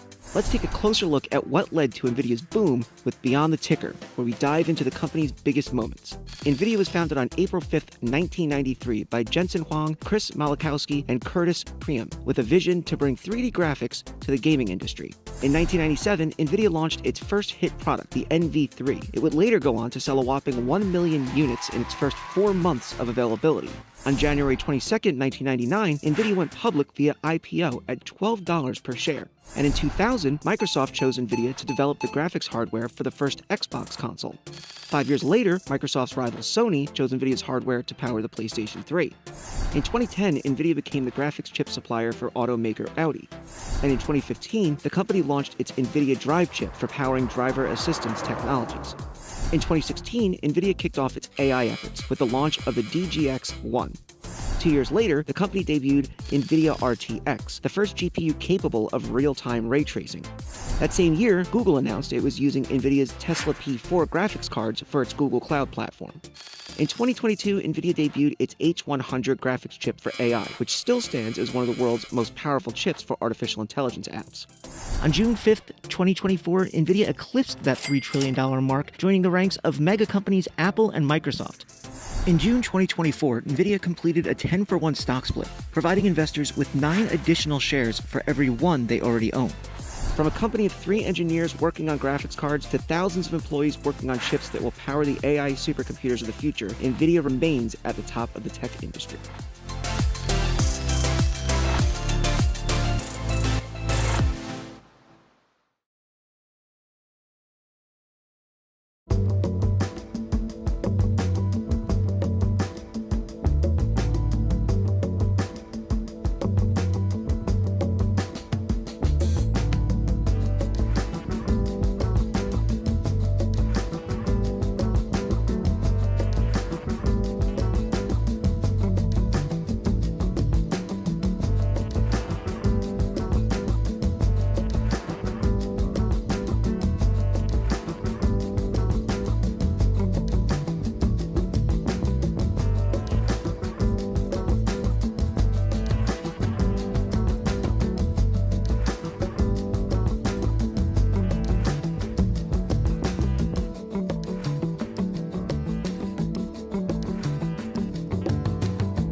From Wall Street to Main Street, America is gearing up for Donald Trump's second term as president.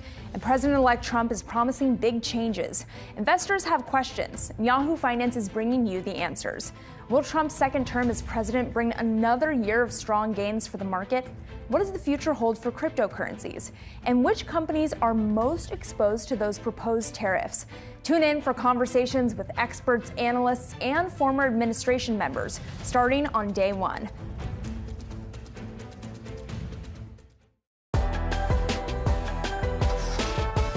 We are 2 weeks into the new year, and whether you're trying to keep some goal-based resolutions, search for a new job or career, or even turn that side hustle into your main hustle, we want to bring you some actionable advice. 3-time Emmy Award-winning broadcaster Anne-Marie Anderson joins us now. Anne-Marie is the author of the new book, Cultivating Audacity. Anne-Marie, we are going to discuss some new year, new you career strategies that will hopefully bring financial gains. But I want to get into your career first. I mean, over 3 decades working your way up in the broadcast landscape here on the sports side. I mean, you have to be audacious in order to pull that off. You have to be. You have to be. I mean, audacity is about taking bold risks.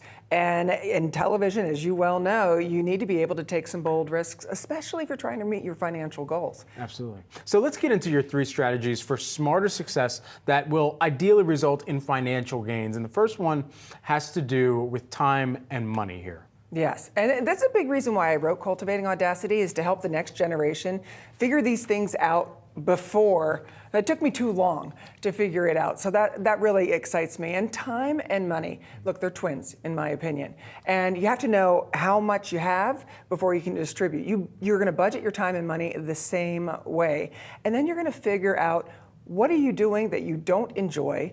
How can you plan that distribution in a different way? I mean, the bottom line is, until you know what you have, you're not going to be able to assess it properly. And so that's the time component, but you also talk about money as energy, your output. Can you explain that? Yes. Well, it used to be that, you want to be well-rounded, you want to strengthen your weaknesses. I say forget about it. Banish all of that. Banish the thought of being well-rounded and play to your strengths, which means you may need to spend some money. Some of us are tight with money, some of us don't have. You may need to spend some money to outsource it to tasks that you really don't enjoy. Figure out per hour how much you're worth and how much you're spending on this, and then delegate those and go to your strength. Play them. That's where the money is playing to your strength. Finally, you talk about something called an urgency fallacy, differentiating between urgent and important tasks here. Just break down that concept. Well, we've been sold a bill of goods that, urgent is somehow important, and it's very definitely not. But there's so much of it. All our days are urgent, Brad. And so once you look through and you're like, okay, I got to answer the email, respond to the text, whatever it is, those are really quick, okay? And they provide a sense of satisfaction. We like checking them off our list. Yeah. But things that are important move you closer to your values, vision, and your financial goals. Mm-hmm. And it's very easy to say, all right, once I take care of urgent, I'll get to what's important. It doesn't work that way. When you're trying to do it, you have to intentionally create space for what's important, even if it's an hour a day, ideally, whether it's 2 half-hour blocks, 4 15-minute blocks worked for me as I was writing the book. But figure that out, because otherwise, urgent's going to rule everything. We talked about the fact that you are a 3-time Emmy Award winner. You've got this illustrious career in broadcast. You're an author as well here. And we often talk about on the show the ability for someone to identify how they can create streams of income for themselves. Yes. How have you been able to go about that over your career, and what are the ways that people can keep this at the forefront of their thinking, not focusing on just financial gain, but also focusing on how they are protecting their energy and also making sure that they're putting it to work in the right areas and arenas? Yeah, well, the first thing you have to do is assess the risk, right? Because there's different periods in your life where you can take on a little bit more risk. So Audacity is about finding the risks that are worth it and avoiding the ones that are reckless. And in those, you have to assess the entirety of the picture. And then especially the younger you are, start taking more bold risks, because the failure and the fear's an invitation to grow. So failure and fear are going to lead you on the path towards your goals, financially and otherwise. What was a failure that you turned into a growth mechanism, and something that you were able to then look back on and be able to kind of just add to your skill set as a result of failure? Well, you'll love this. First time on television, right? I mean, I was supposed to be on like a little regional television. I ended up getting put on ESPN2 in 70 million homes. I was completely terrified that I was going to be bad, that I was going to be judged, that I was going to be exposed, embarrassed. All of that happened, and I still survived. And that's the key, is facing that fear. The second time, I mean, you know this, Brad, better than anybody. The second time was just as bad, it just wasn't the first time. And so that's what's so tough about it, is take those failures and fears, learn from them, and move forward. It's all data. Yeah. All data. So many times I am happy that there's not enough server space to keep some of the old videos on file. Yeah, exactly. And Marie, thanks so much for taking the time here. Thanks, Brad. Absolutely. Let's do a final check of the markets with the time that we have left here as I'm taking a look at the Dow Jones Industrial Average and the S&P 500 and the Nasdaq. We've got green across the screen right now. Take a look at the Nasdaq. It's up 1.7%. Not exactly session highs, but we have been seeing markets moving rather to the upside off of the December CPI report that came in largely in line with expectations here, but certainly is a vote of confidence, at least for the markets, that suggests that the Fed will perhaps sit on the sidelines just a little bit longer here. I've also been taking a look at sectors throughout the day here, and it seems like, at least with some of the leaders that we have, we started off the session positive across the board in the sector activity, and one of the major contributors to that over the course of this year, at least to this point, had been utilities. We'll see if that will continue to be the case. Energy is another one that we've been tracking. We'll continue to watch that over the course of the rest of today's trading session. We've got a little bit of time left until the closing bell. That's it for Wealth. I'm Brad Smith. Thank you for watching. You can stay tuned for Market Domination with Julie Hyman and Josh Lipton. Coming up at 3 p.m. Eastern Time, they'll count you down to and through the closing bell.